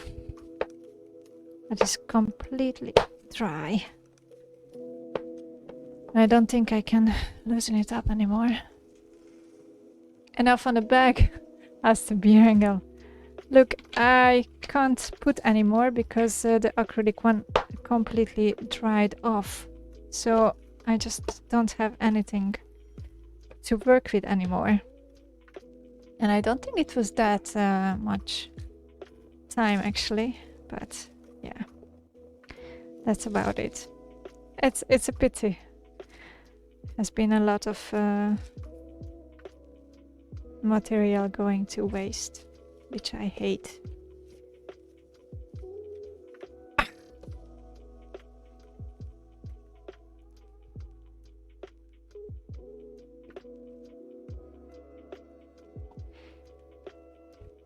My spoon is completely ruined, if I can see that.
They say 20 minutes till dry on the internet. I've read 45.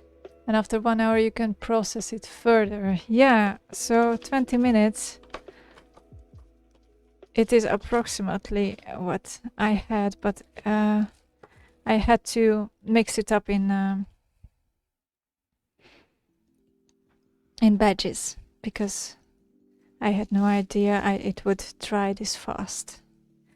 Obviously, I have no idea how I'll get off it from my hand at all. That's another interesting question for this evening. Yeah. That's a mess, officially. Ah. Yeah, I can't do anything with this. It's a lot of wasted material.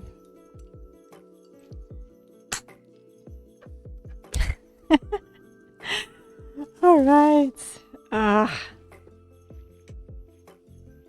What a stuff.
All right, I stop fighting slowly because it kind of doesn't react anymore.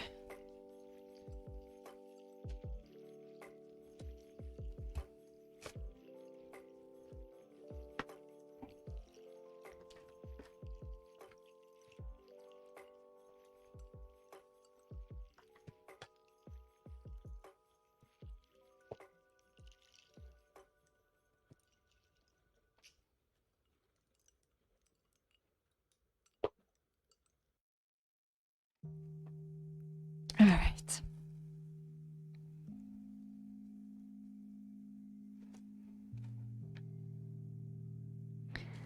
I did manage to seal off some stuff, if that matters.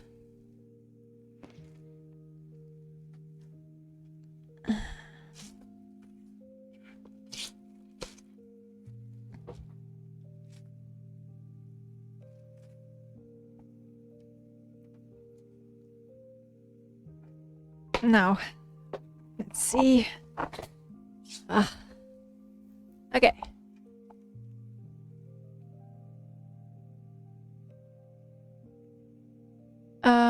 So the Birengel says it should have been 60 minutes for processing time, but I had less than 15, I would say.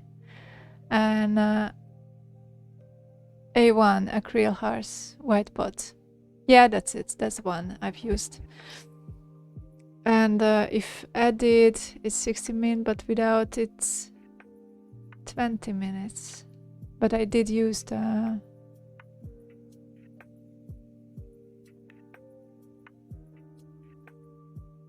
It's a slowing component. Okay, I'm not sure.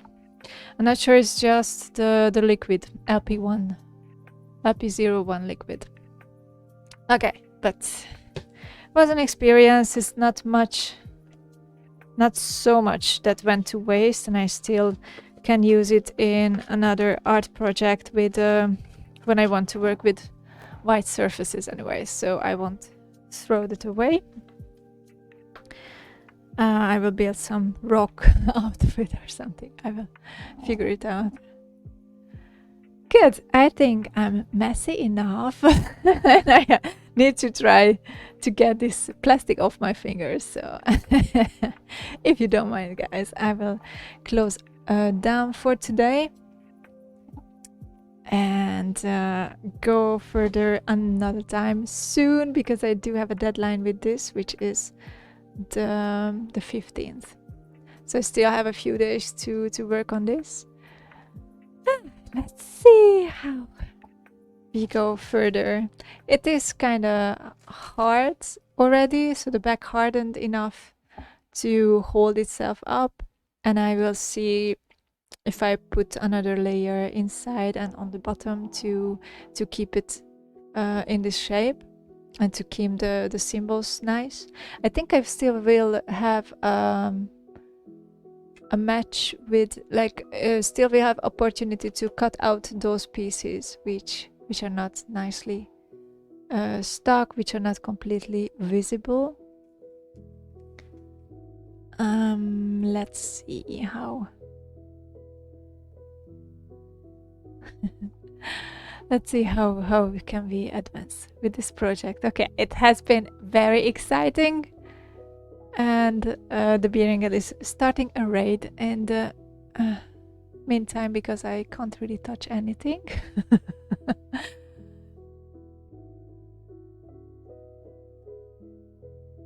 Okay, let's see who we are going to raid.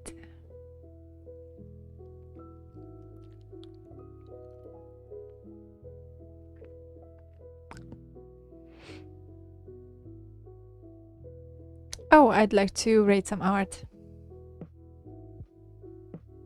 Or music. Can be both.